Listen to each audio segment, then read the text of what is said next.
সকাল 11টা। ইতিমধ্যে সূর্যটা মাত্র উপর চলে এসেছে। নির্জীবভাবে গড়া তাপে জ্বালিয়ে দিচ্ছে প্রকৃতি। তবে মাঝে মাঝে হালকা হাওয়ার কিছুটা স্বস্তি রয়েছে। লাঠিতে বাঁধা তিনটে পতাকা হাতে নিয়ে সিঁড়ি বেয়ে উপরে উঠে আসে কেরামত। গরমে ঘেমে নিয়ে জুবুথুবু অবস্থা, ঘামের স্রোতে বইছে শরীরে। তপ্ত রোদে মুখের অবস্থা কঠিন, অথচ ঠোঁটে মৃদুর হাসির প্রয়াস। সে পতাকাগুলো ছাদের কোনায় কোনায় বাঁধতে আরম্ভ করে মনোযোগ দিয়ে। কেরামতের মনোযোগ ভঙ্গ করে কর্কশ ও উচ্চকণ্ঠে ডাকতে থাকা তার শাশুড়ি রহিমা। কেরামত, তাড়াতাড়ি নেমে আয়, তোর বউয়ের পেটে ব্যথা উঠেছে, তাড়াতাড়ি হাসপাতালে নিতে হবে। রহিমার কথায় কেরামত বিন্দুমাত্র চমকায় না, বরং বিরক্তির কারণে কপাল কুঁচকে ফেলে। আজ তাদের মহল্লায় সমাবেশে অনুষ্ঠিত হবে। সমাবেশে সবকিছু গোছগাছ কেরামত নিজেই করেছে। এবারে নির্বাচনে তার প্রিয় দলনেতা মির্জা খন্দকার অংশগ্রহণ করেছে। সে মির্জা খন্দকারকে অনেক শ্রদ্ধা করে। টেলিভিশনের পর্দায় দেখেছি বহুবার, তবে কখনই সামনাসামনি দেখার সুযোগ হয়নি। আজ যখন সেই সুযোগ হয়েছে, এটা কিছুতেই হাতছাড়া করতে চাইছে না। কেরামত বিরক্তি নিয়ে বলে, আরে ধুর, আমি এখন যেতে পারবো না। রহিমা বিশেষভাবে চমকায় না। সে জানে কেরামত আজীবন এমনই, কোনো দিনই তার মেয়ের প্রতি আলাদাভাবে গুরুত্ব দেয় না। আজকে অন্তত নেমে আয়, নিয়ে যাওয়ার মতো কেউ নেই। কি বলছো এইসব? আমি এখন নেমে গেলে এত সব কাজগুলো কে করবে? আর এই পতাকাগুলোই কে বাঁধবে বলো? তোর কাছে কি বউ ছেলের চেয়ে এগুলোই দামি বেশি? তুই এই সব কর, তোর দ্বারা কোনো কাজ হবে না। আমি মরছি আমার মেয়ের জন্য, আর তোর কাজই আগে। আমারই ভুল হয়েছে তোর মতো ছেলের সঙ্গে আমার মেয়ের বিয়ে দিয়ে। রহিমা চিল্লাচিল্লি কথাগুলো বলতে থাকে। কেরামত খুব একটা সেদিকে খেয়াল করে না, বরং আস্তে আস্তে বিরক্ত হয়ে ওঠে। তুমি এখানে থেকে যাও তো, আমাকে শান্তি মতো কাজ করতে দাও। রহিমা রাগে চলে যায়। এখন আর কি উপায়, তাকে নিজের মেয়েকে বাঁচাতে হবে। চারিদিকে গাড়ির সাইরেন বাজতে থাকে। স্ব আওয়াজে তুলে পরপর 4টা গাড়ি এগিয়ে আসে। মানুষের হইচই বৃদ্ধি পায়। সকলের মধ্যে রাস্তা করে দিয়ে দুই সাইডে জড়ো হয়ে পড়ে। গাড়িগুলো সমাবেশের মঞ্চের সামনে এসে ব্রেক করে। ভেতর থেকে বেরিয়ে আসে অধিক নিরাপত্তা বাহিনী। তারপর গাড়ির দরজা খুলে বেরিয়ে আসে মির্জা খন্দকার। বয়সের মধ্যে মধ্যপ্রান্তে এসে দাঁড়িয়েছে সে, তবুও সঠিক বয়সে বোঝার উপায় নেই। সাদা পাঞ্জাবিটা শরীরের সঙ্গে লেপ্ট আছে। দাড়ির দুই একটা সাদা হতে লেগেছে। মুখে লেগে আছে মোলায়েম হাসি। মির্জা খন্দকার নামতে চারিদিকে মানুষের ঢল নামে। সবাই প্রিয় নেতাকে দেখার জন্য উপচে পড়েছে।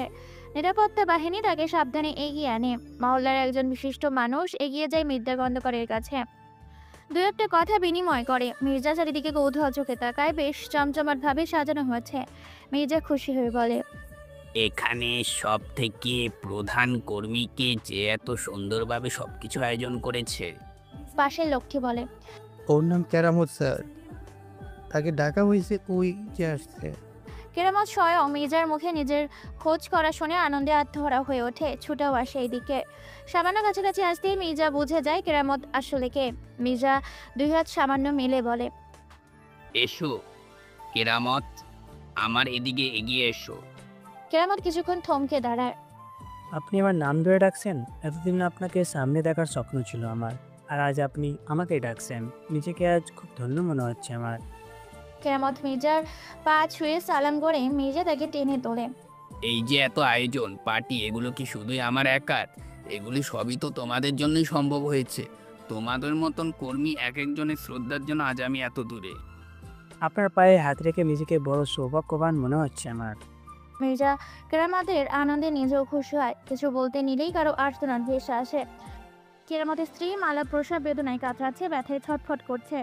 মালার অবস্থা আস্তে আস্তে খারাপ হয়ে যাচ্ছে। কেরামত, তুই কিছু একটা কর।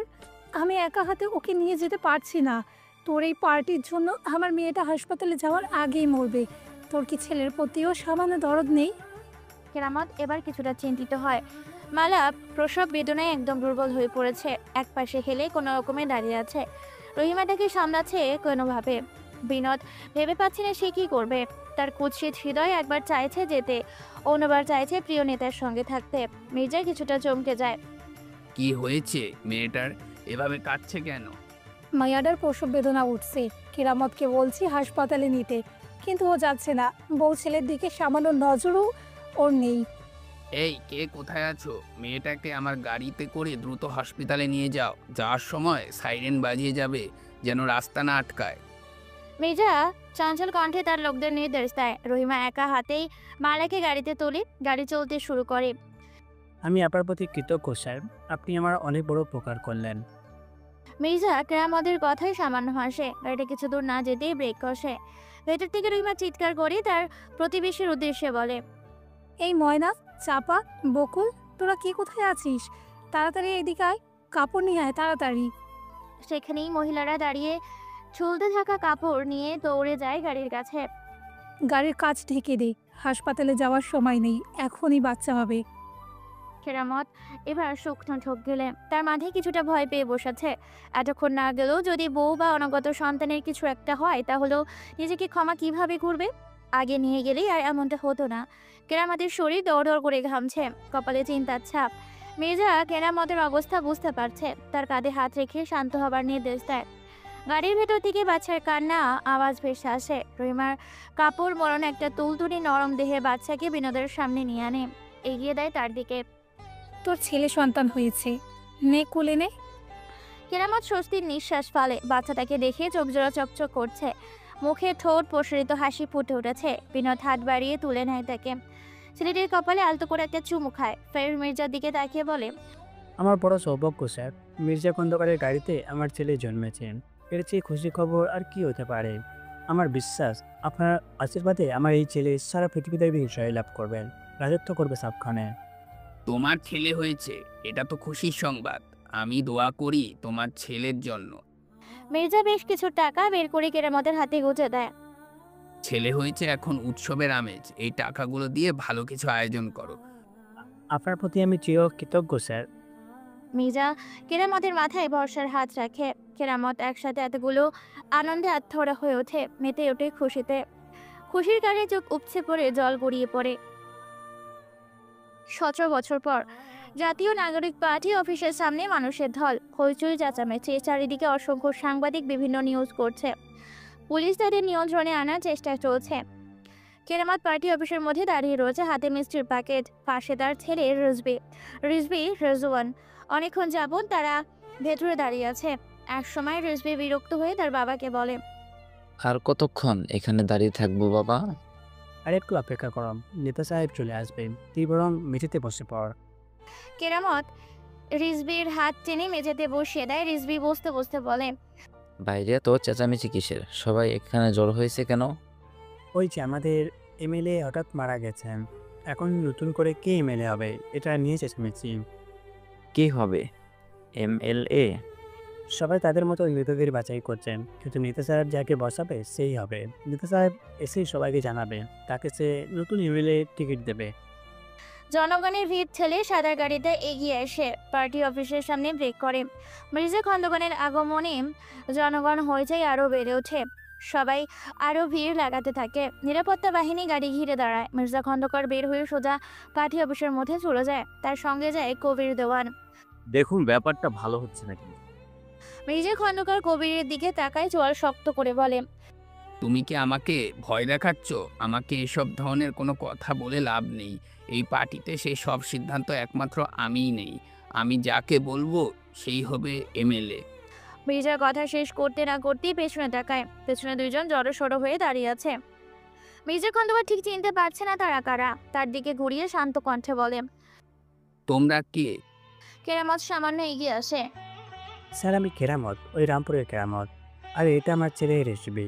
মনে পড়ছে আপনার 17 বছর আগে আপনার গাড়িতে আমার ছেলে হয়েছিল? মির্জা মনে করার চেষ্টা করে এই রাজনীতির বয়সে কম লোকের সঙ্গে সাক্ষাৎ হয়নি। এতজনের মনে রাখা সম্ভব নয়, তবুও তার সবকিছু মনে পড়ে যায়। ও, রায়পুর বস্তিতে তোমার বাড়ি? তো এখানে কি করতে এসেছো? স্যার আমার ছেলে মাধ্যমিকে প্লাস পেয়েছে, তাই মিষ্টি খাওয়াতে এসেছি।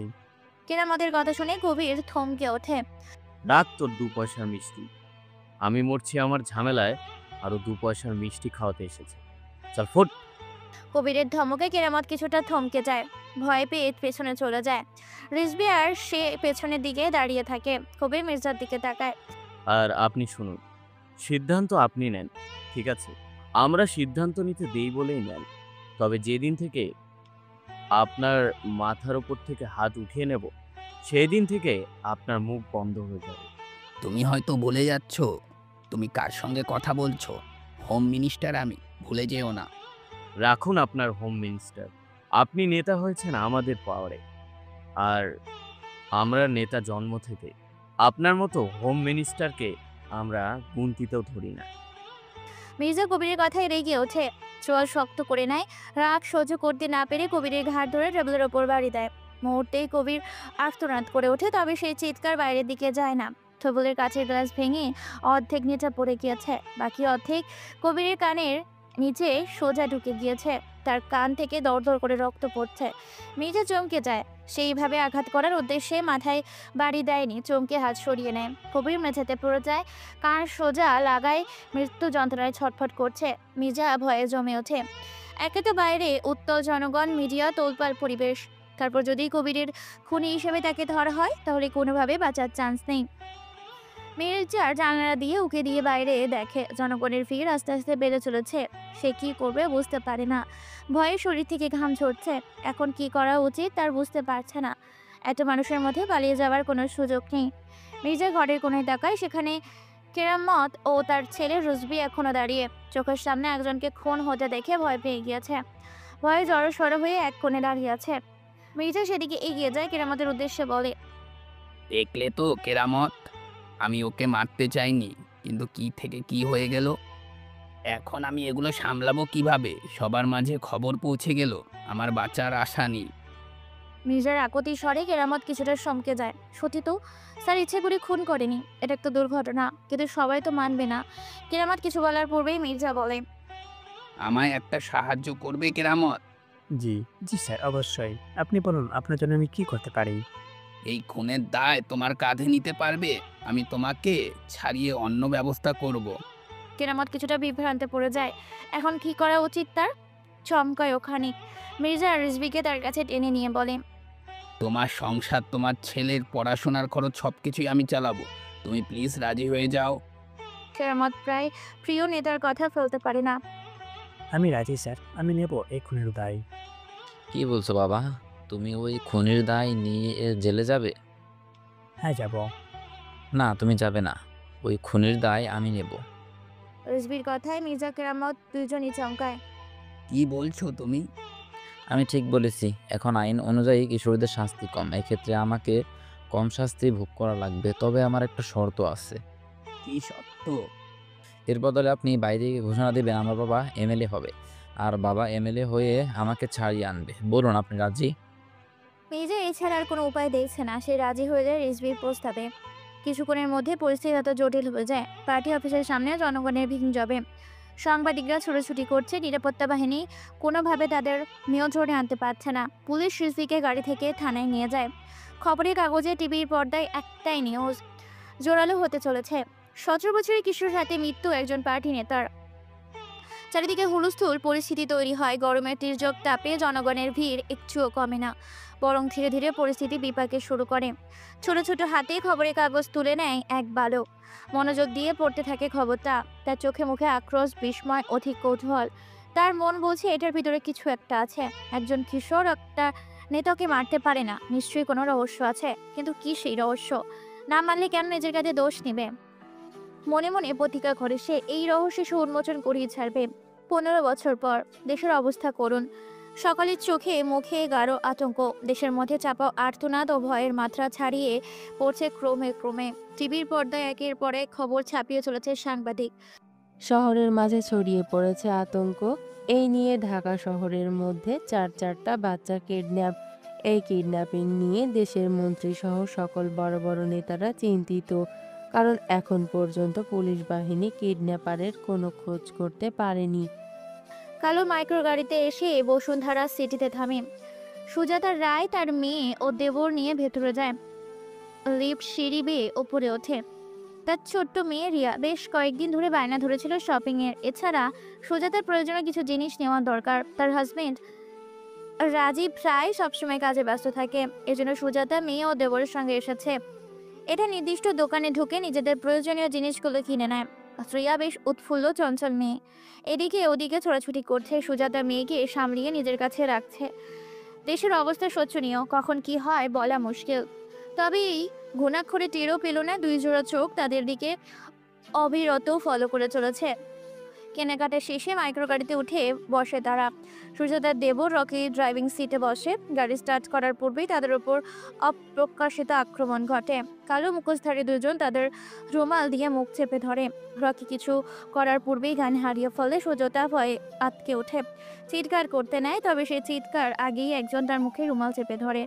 সঙ্গে সঙ্গে সেও জ্ঞান হারিয়ে ফেলে। চারিদিকে মানুষের আনাগোনা। মুখোশধারী দুজন এগিয়ে তাদের দেখে নেয় পরিস্থিতি। তাদের তিনজনকে তুলে নেয় নিজেদের গাড়িতে। সামান্য দ্রুত যেতেই রাস্তার মাঝে বড় একটা ট্রাক এসে থামে।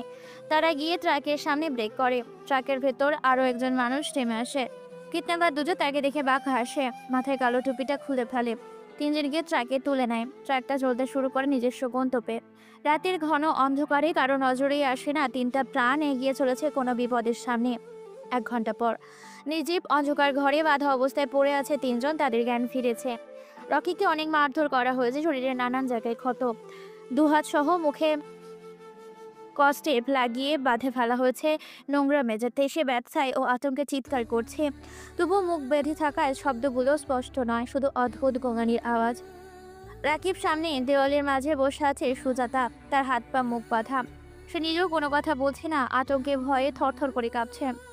চোখ জোড়ায় গাঢ় ভয়ের ছাপ। তবে অদ্ভুত ব্যাপার, রকিকে আঘাত করা হলেও তারা সুজাতা কিংবা তার মেয়েকে রিয়াকে কিছুই করেনি, শুধু হাত পা বেঁধে মেঝেতে ফেলে রেখেছে। তাদের কেন আনা হয়েছে, কি করবে তাদের দিয়ে, কিডন্যাপারের উদ্দেশ্য কি, কিছুই বুঝতে পারছে না তারা। সুজাতার মাথার ওপর ঘোলাটে একটা আলো জ্বলছে। ঘন অন্ধকারে দূর করতে এই সামান্য আলোই যথেষ্ট নয়। সে ছোটার জন্য ছটফট করছে, তবে কোনো মতে বাঁধন ছাড়াতে পারছে না। পুরনো গোডাউনের সামনে দাঁড়িয়ে আছে তিনজন। তারাই ভেতরে ওদের কিডন্যাপ করেছে। এখন অপেক্ষা করছে আরও একজন আসার, যার নির্দেশে এইগুলো হচ্ছে। তিনজনের মধ্যে ঈশান বলে ওঠে, কিডন্যাপ তো করাই হলো, কিন্তু এখনো সূর্য আসছে না কেন?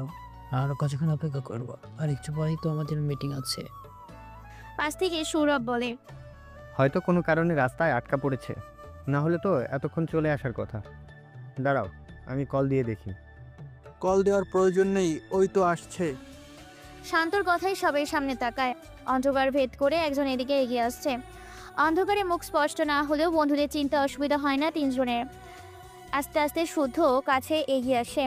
মুখ স্পষ্ট দেখতেই সবার দিকে তাকিয়ে বাঁক হাসে। সময় নষ্ট না করেই বলে, কোথায় ওরা? চলো, ভিতরে আছে। কাজ ঠিকঠাক হয়েছে তো? কেউ কিছু টের পায়নি? না, আমরা সব দিক থেকে নজর রেখে সাবধানে এনেছি। শুদ্ধ সবার সাথে কথা বলতে বলতে এগিয়ে যায় ভেতরে। ভেতর থেকে ভ্যাপসা গন্ধ ভেসে আসছে। মাকড়সার জাল হাত দিয়ে সরিয়ে এগিয়ে যায় সেদিকে। শুধু গিয়ে পায়ের বোট জুতো দিয়ে লাথি মারে রকিকে। রকি শব্দ করে গুঙিয়ে আওয়াজ করে। শুদ্ধ সুজাতার দিকে এগিয়ে যায়। সুজাতা ভয়ে চোখ বড় বড় করে নেয়। শুদ্ধ তার মুখের দিকে হাত বাড়ায়। সুজাতার ভয়ে চোখ বন্ধ করে নেয়। শুধু এক টানে সুজাতা ও রিয়ার মুখে কস্টেপ টেনে নেয়। রিয়া চিৎকার করে কাঁদতে থাকে। কারা তোমরা? আমাদের কেন এভাবে আটকে রেখেছো? কি ক্ষতি করেছি আমরা তোমাদের? সুজাতা নানা রকমের কথা বলতে থাকে, কিন্তু শুধু সেদিকে কান দেয় না। পকেট থেকে ফোন করে ডায়াল করে কাঙ্ক্ষিত নম্বরে। বন্ধুদের সঙ্গে ক্যারাম খেলায় মগ্ন রাজীব। হঠাৎ কর্কশ আওয়াজে তার ফোনটা বেজে ওঠে। সে এতে বিরক্ত হয়। ফোনটা তুলে নেয়। স্ক্রিনে নাম্বারটা তার অচেনা। সে কলটা রিসিভ করে না, কেটে দেয়। আবারও একই নাম্বার থেকে কল আসে। রাজীব বিরক্তির সঙ্গে কল রিসিভ করে। কে রে তুই? এতবার কল দিচ্ছিস কেন? অপর পাশ থেকে শুদ্ধ সোজাসুজি বলে, তোর বউ বাচ্চার সাথে কথা বল। মানে? শুদ্ধ আর জবাব দেয় না। ফোনটা সুজাতার হাতে তুলে দেয়।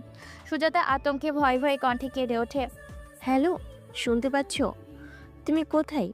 তাড়াতাড়ি আমাকে বাঁচাও, এরা আমাকে আর রিয়াকে আটকে রেখেছে। রাজীব চমকে ওঠে, ব্যস্ত কণ্ঠে বলে, চিন্তা করো না তুমি, আমি ভাইকে এক্ষুনি পাঠাচ্ছি তোমাদের নিয়ে আসার জন্য। ভাই? তোমার ভাই? আমার সামনেই মার খেয়ে পড়ে আছে। কি হয়েছে ছোট্টু, কি বলছো এইসব? সুজাতা আর কিছু বলতে পারে না। তার আগেই শুদ্ধ ফোন কেড়ে নেয়। তোর ভাই আমাদের সাথে ফাইট করতে চেয়েছিল, তাই আগেই টপকে দিয়েছি। এত বেশি কথা বলতে চাই না। তোমার পরিবারকে কিডন্যাপ করতে দেরি লাগেনি, তাদের মারতেও দেরি লাগবে না। কে তুই? আমার পরিবারকে কিডন্যাপ করেছিস কেন? কি চাই তোর? কি চাই আমার?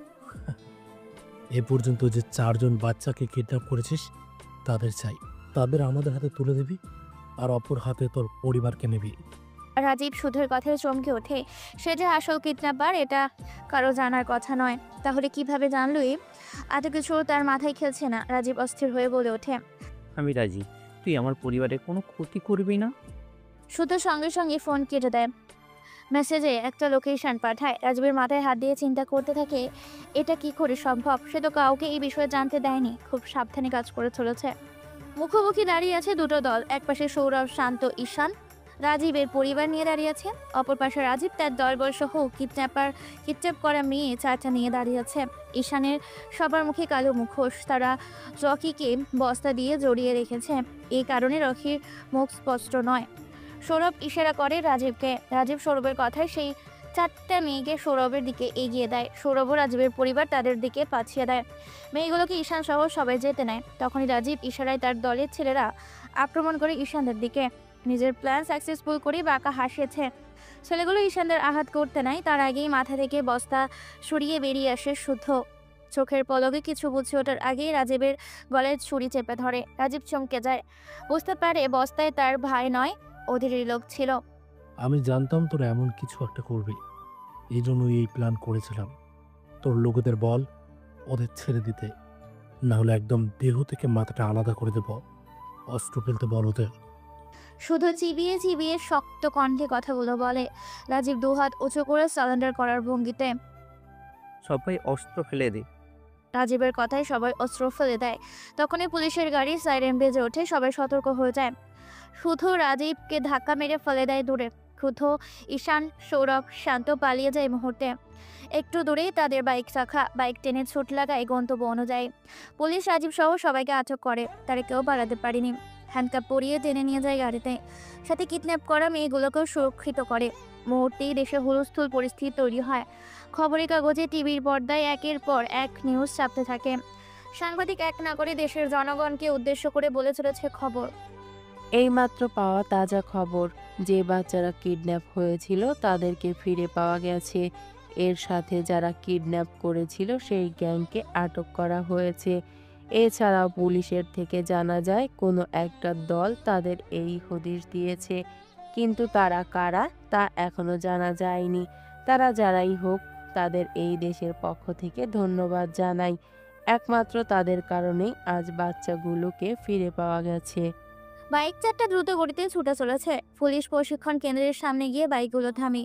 এদিকে ওদিকে পাহারার টহল দিচ্ছে সৌরভ, শুধু, ঈশান, শান্ত বাইক থেকে নেমে এগিয়ে যায় সামনের দিকে। প্রশিক্ষণ কেন্দ্র থেকে রাতে বের হওয়া মানা। তারা লুকিয়ে বের হয়েছে। এখন কোনো মতে ধরা বললে চলবে না। সবাই গাছের পেছনে লুকিয়ে লুকিয়ে কোনোভাবে ভেতরে ঢোকে। শুধু নিজের ফোন বের করে। কেন্দ্রের চারিদিকে সিসি ক্যামেরা লাগানো। শুধু সিসি ক্যামেরা হ্যাক করে। ঈশানকে জিজ্ঞেস করে, কত মিনিটের জন্য হ্যাক করব? 2 মিনিটের জন্য কর, এর মধ্যে আমরা চলে যেতে পারবো। শুধু ঈশানের কথা মতো 2 মিনিটের জন্য সিসি ক্যামেরা হ্যাক করে। সবাই ছুটে যায় ভেতরে। তাদের হাতে সময় কম। এর মধ্যে নিজ নিজ কক্ষে যেতে হবে। কাইনিস চমকে উপরে ওঠে তারা। 4জন 4 রাস্তা ধরে সাবধানতার সঙ্গে এগিয়ে যায়। সময় প্রায় শেষের দিকে। শেষ সময়ে সবাই সবার রুমে পৌঁছায়। দ্রুততার সঙ্গে পুলিশ ইনফর্ম করে নেয়। একটু পরেই অফিসে জরুরি মিটিং, সেখানে সবাইকে উপস্থিত থাকতে হবে। প্রত্যেক রুমে রুমে আলার্ট বেজে ওঠে। সবাই বেরিয়ে পড়ে যাওয়ার জন্য। সকলের মাঝে তারা তার জন্য ঢুকে পড়ে। একজন আরেকজনের দিকে তাকিয়ে রহস্যময় হাসে। এগিয়ে চলে অফিস রুমের দিকে। সকলে সূচনা হয়। নতুন করে পূর্ব আকাশে সূর্য জেগে ওঠে। চারিদিকে অন্ধকার কেটে ঝলমলে আলো ছড়িয়ে পড়ছে। লম্বা বড় মাঠের মধ্যে পুলিশ প্রশিক্ষণ চলছে। সবাই ভিন্ন ভিন্ন করে প্রশিক্ষণ দিচ্ছে। প্রথমে দৌড় প্রশিক্ষণ, এরপর বিভিন্ন ব্যায়াম, আত্মরক্ষার প্রশিক্ষণ, টার্গেট পূরণ, লাঠি দিয়ে পুশ আপ। প্রশিক্ষণ শেষে সবাই সবার নিজের মতো করে ব্যায়াম করতে থাকে। শুধু কিছুক্ষণ ব্যায়াম করে ফাঁকা জায়গায় যায়। গরমের শরীর ঘেমে চ্যাট করছে। সৌরভ, শান্ত, ঈশানও সেদিকে এগিয়ে যায়। সবাই সবার মতো নিজেদের মধ্যে আলোচনা করতে থাকে। একসময় সৌরভ বলে, তাহলে আমাদের আজ রাতের মিশন কি? আজ রাতের মিশন অন্য কিছু। সবাই কৌতূহলযোগে শুদ্ধ দিকে তাকায়। শুদ্ধ ধীরে সুস্থে তাদের সবকিছু বুঝিয়ে বলে। রাতের নিস্তব্ধতা নেমে আসে। অন্ধকার চারিদিকে ছড়িয়ে পড়েছে। শুধু একটি পার্টির মধ্যে ঢুকে পড়ে। সাবধানে চলা চেনা জানা কিছু মানুষ নিয়ে পার্টিটা আয়োজন করা হয়েছে। শুধু সেখানে ওয়েটারের সাজে গিয়েছে।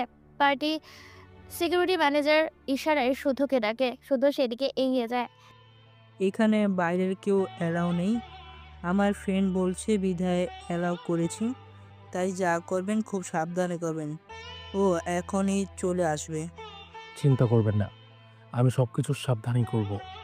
ম্যানেজারের ডাক পড়ে, সে অন্যদিকে চলে যায়। শুধু একপাশে দাঁড়িয়ে থাকে, সবকিছু নজর রাখতে থাকে। বাইরে থেকে একজন ভেতরে আসে, সবার সঙ্গে উৎফুল্ল হয়েছে। অগত লোকটি পার্টির আয়োজন করেছে। সবাই তাকে দেখে এক জায়গায় জড়ো হয়। সবাই বলতে থাকে শুধু তার পার্সোনাল অ্যাসিস্ট্যান্টগুলো রয়েছে। সবাই উচ্চ স্বরে লোকটির উদ্দেশ্যে বলে, good evening sir. Good evening ladies and gentleman. আরও দু একটা কথা বলার পর লোকটি নিজের হাতে একটা খাম নিয়ে বলতে থাকে, এটা কি আপনারা কি জানেন? এটা একটা সরকারি অনুমোদনপত্র। এটা জেনুইনিক মেডিসিন এই রাজ্যে নিয়ে আসার জন্য পত্র। সরকার একটা বিদেশি সব কোম্পানির সঙ্গে চুক্তি করতে যাচ্ছে, আর এই যদি একেবারে অনুমোদন হয় তাহলে আমাদের মতো ফার্মাসিউটিক্সগুলো একদম পথে বসে যাবে। বুঝতে পারছেন আমি কি বলছি? 100 টাকা ওষুধ পাওয়া যাবে মাত্র 10 টাকায়। গরিব দরিদ্ররা এই ওষুধ পাবে একদম সস্তায়। আপনার কি ভাবতেন আমি খবরটা খুশি মনে দিচ্ছি? না, একদম না। আমার ভিতরটা জ্বলে আপনি চলে যাচ্ছে। সবাই মনোযোগ দিয়ে তার কথা শুনে।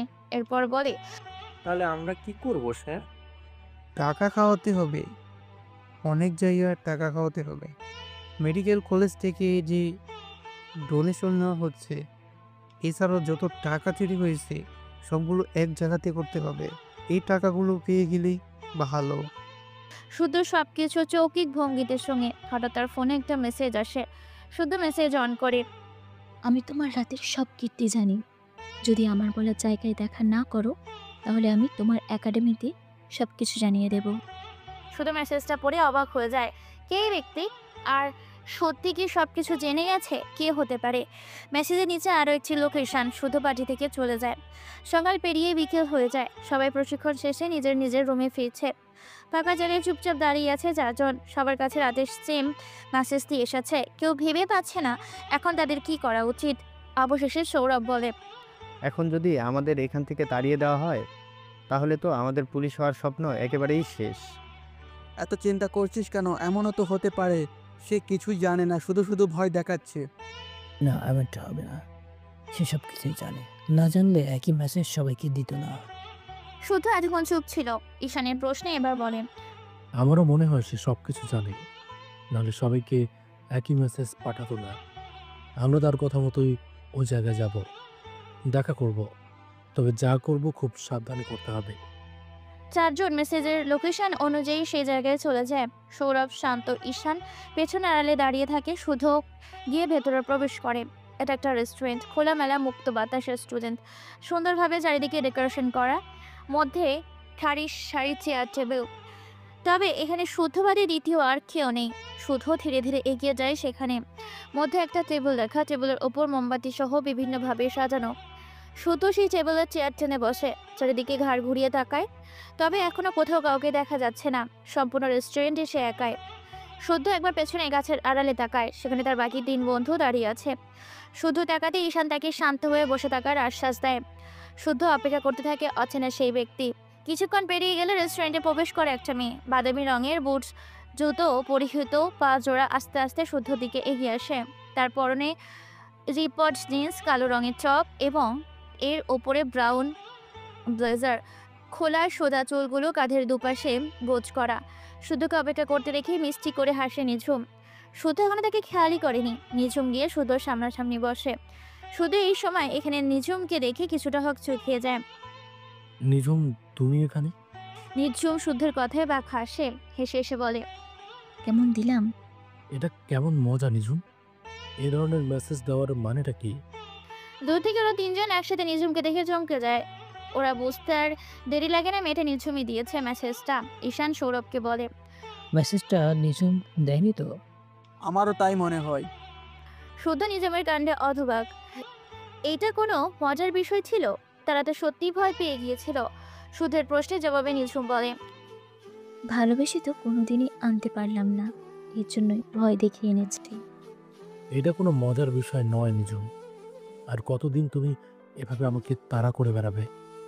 যতদিন তুমি পালাবে। তুমি আর কতদিন পালিয়ে বেড়াবে বলো তো? শুধু ছোট ছোট করে বলে। যতদিন তুমি তাড়া করে বেড়াবে। সুধের কথায় নিঝুম সামান্য হাসে।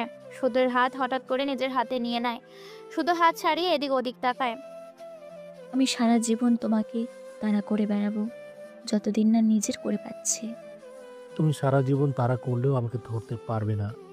ধরা তো তুমি নিশ্চয়ই পড়বে, তোমাকে ধরা পড়তেই হবে। নিঝুমের কথায় শুধু কিছুটা হাসে।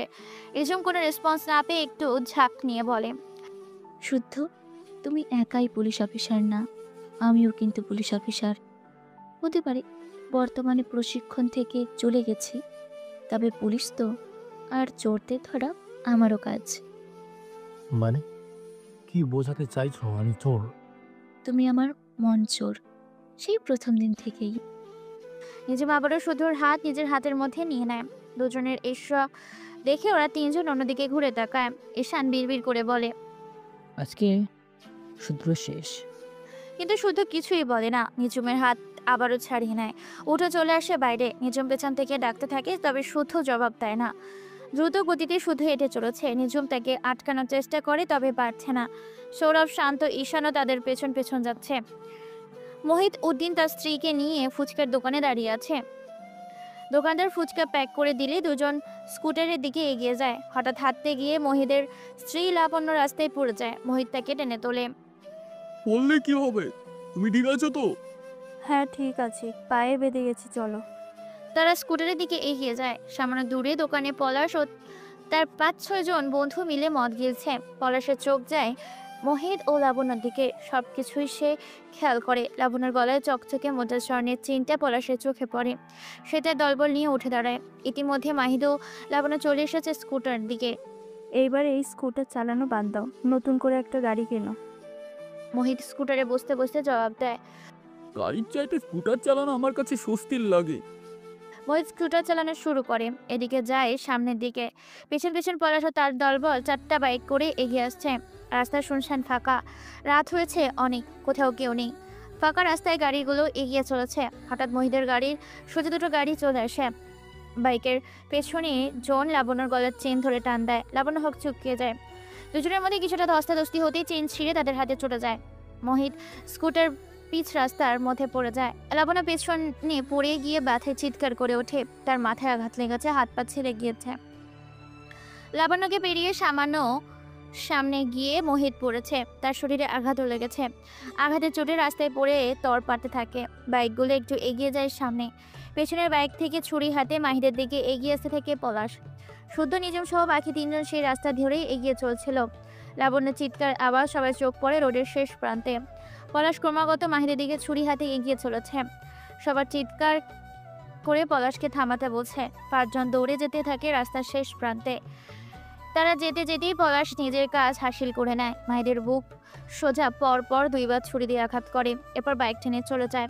শুধু বাইক ধরার চেষ্টা করে, তবে পারে না। তাদের সঙ্গে কোনো গাড়ি নেই। পায়ে দৌড়ে গাড়ি ধরা সম্ভব নয়। শুধু নিজের ফোনটা তাদের দিকে ছুঁড়ে মারে। লাস্ট বাইকের পেছনে যে বসেছে তার হুডিতে গিয়ে ফোনটা আছড়ে পড়ে। ঈশান মাহিদের নিঃশ্বাস চেক করে। বেছে নেই, মারা গেছে। নিঝুম লাবণ্যকে সামলাচ্ছে। লাবণ্যর শরীরের আঘাতে রক্ত চুইয়ে পড়ছে। তার উপর অতিরিক্ত আতঙ্কে ভয়ে ছিটিয়ে পড়েছে। শুধু একটা সিএনজি ডেকে লাবণ্যকে তোলে নিঝুমের সঙ্গে হাসপাতালে পাঠিয়ে দেয়। বাকি 4 জন থেকে যায় রাস্তায়। শান্ত, বাইকের ব্যবস্থা কর, যেভাবে হোক তাদের খুঁজে বের করতে হবে। ঈশান, তুই নিজের ফোনটা বের কর, আমার ফোনের লোকেশন ট্র্যাক কর। আমার ফোন তাদের মধ্যে একজনের হুডিতে আটকে আছে। ঈশান সুধোর কথা মতো কাজ করে। সুধোর ফোনটা হাতে নেয়। লাস্ট লোকেশন দেখে। 4 জন নিজের বাইক এনে চলে যায় সেই লোকেশন অনুযায়ী। লাস্ট লোকেশন অনুযায়ী তারা একটা বাস স্ট্যান্ডের সামনে দাঁড়ায়। সেখানে অনেক পুরনো বাস ফেলে রাখা হয়েছে। সামনে মোটরসাইকেল এর সারি। 4 জন নেমে এগিয়ে যায় সামনের দিকে। শুদ্ধ কিছু দূর যেতেই খেয়াল করে তার ফোনটা মাটিতে পড়ে। সে ফোনটা তুলে নেয়। ওরা তাহলে তোর ফোনটা এখানে ফেলে গেছে? না, ওরা ওখানেই আছে। কি বলছিস? এই পুরো স্ট্যান্ডে ওরা কোথায় থাকবে? পাশে দেখ, এই বাইকগুলো মাত্র এখানে আনা হয়েছে, মাটিতে স্পষ্ট ছাপ। সবাই খেয়াল করে সুধের কথা মতো। সত্যিই তাই। বাকি বাইকগুলো পুরনো ফেলে রাখা সারিভাবে। তবে এই 5টা বাইক কিছুক্ষণ আগেই আনা হয়েছে। সুধের কথা মতো তারা সাবধানে নিঃশব্দের সামনে এগিয়ে যায়। চারিদিকে অসংখ্য বাস দাঁড় করানো, সবাই বাসের সারির মধ্যে মধ্যে খুঁজতে থাকে ওদের। শুদ্ধ কারোর পায়ের শব্দ শুনে সতর্ক হয়ে যায়। পেছনের রাস্তা দিয়ে একজন মাতাল অবস্থায় টানতে টানতে এগিয়ে আসছে। সামনে আরো 4-5 জন বসে তাস খেলছে। মদ খাওয়াতে সবাই মাতাল অবস্থায় টলছে। শুদ্ধ হেঁটে আসা ছেলেটির মুখ চেপে ধরে, হাঁটু দিয়ে আঘাত করে। ছেলেটা নিজের কেচানোর চেষ্টা করতে ব্যর্থ হয়। তার আগে শুদ্ধ তাকে মেরে দুর্বল করে দেয়। পলাশ মাতাল অবস্থায় তাস খেলছে। হঠাৎ তাদের টেবিলের উপর একজনকে ফেলে দেওয়া হয়। পলাশ ভালো করে খেয়াল করে দেখে এটা তার দলেরই ছেলে। তো এইভাবে মারলো কে? এদিক ওদিক তাকিয়ে দেখে সোজাসুজি শুদ্ধ দাঁড়িয়ে আছে। পলাশ তেড়ে যেতে নিলে দুই পাশ থেকে শান্ত, সৌরভ, ঈশান ও শুদ্ধর সঙ্গে যোগ দেয়। তবুও তাদের কেউ ভয় পায় না। পলাশ পাতে সবাই শুদ্ধ দিকে মারতে ছাপিয়ে পড়ে, কিন্তু মুহূর্তের মধ্যেই 4 জন মিলে সবাইকে কুপকাত করে ফেলে। সবাই মাটিতে পড়ে কাতরাচ্ছে। শুধু বাকি আছে পলাশ।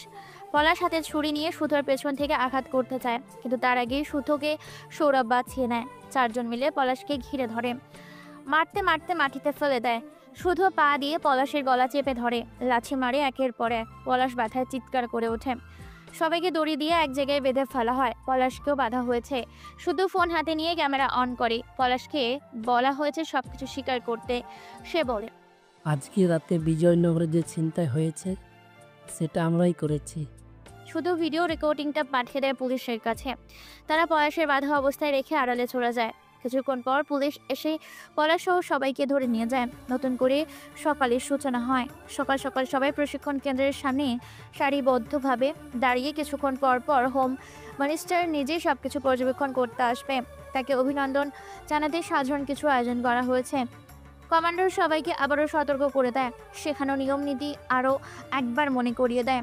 সাইরেন বাজিয়ে 2টা গাড়ি প্রশিক্ষণ কেন্দ্রের দিকে এগিয়ে আসছে। সবাই সোজা হয়ে দাঁড়ায়। 4টা লাইন করা হয়েছে। প্রত্যেকের লাইনের সামনে রয়েছে শান্ত, সৌরভ, ঈশান, শুদ্ধ। গাড়ি থেকে হোম মিনিস্টার নামতেই শুদ্ধ সতর্ক হয়ে যায়।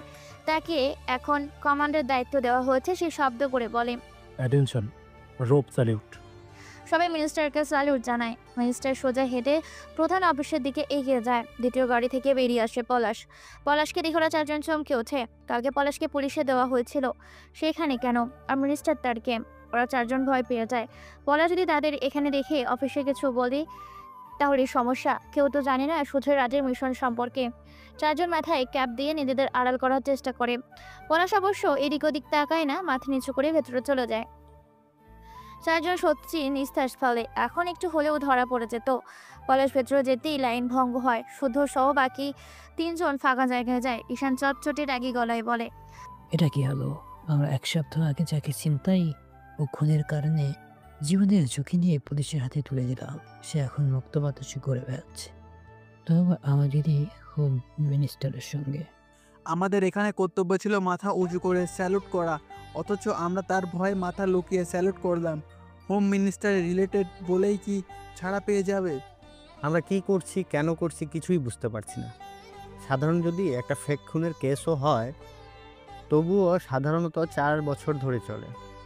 আর ও সরকারি খুন করেছে, প্রমাণ দেওয়ার পরেও কিভাবে 1 সপ্তাহের মধ্যে ছাড়া পায়? শুধু কিছু বলে না, সে চোয়াল শক্ত করে কিছু একটা ভাবছে।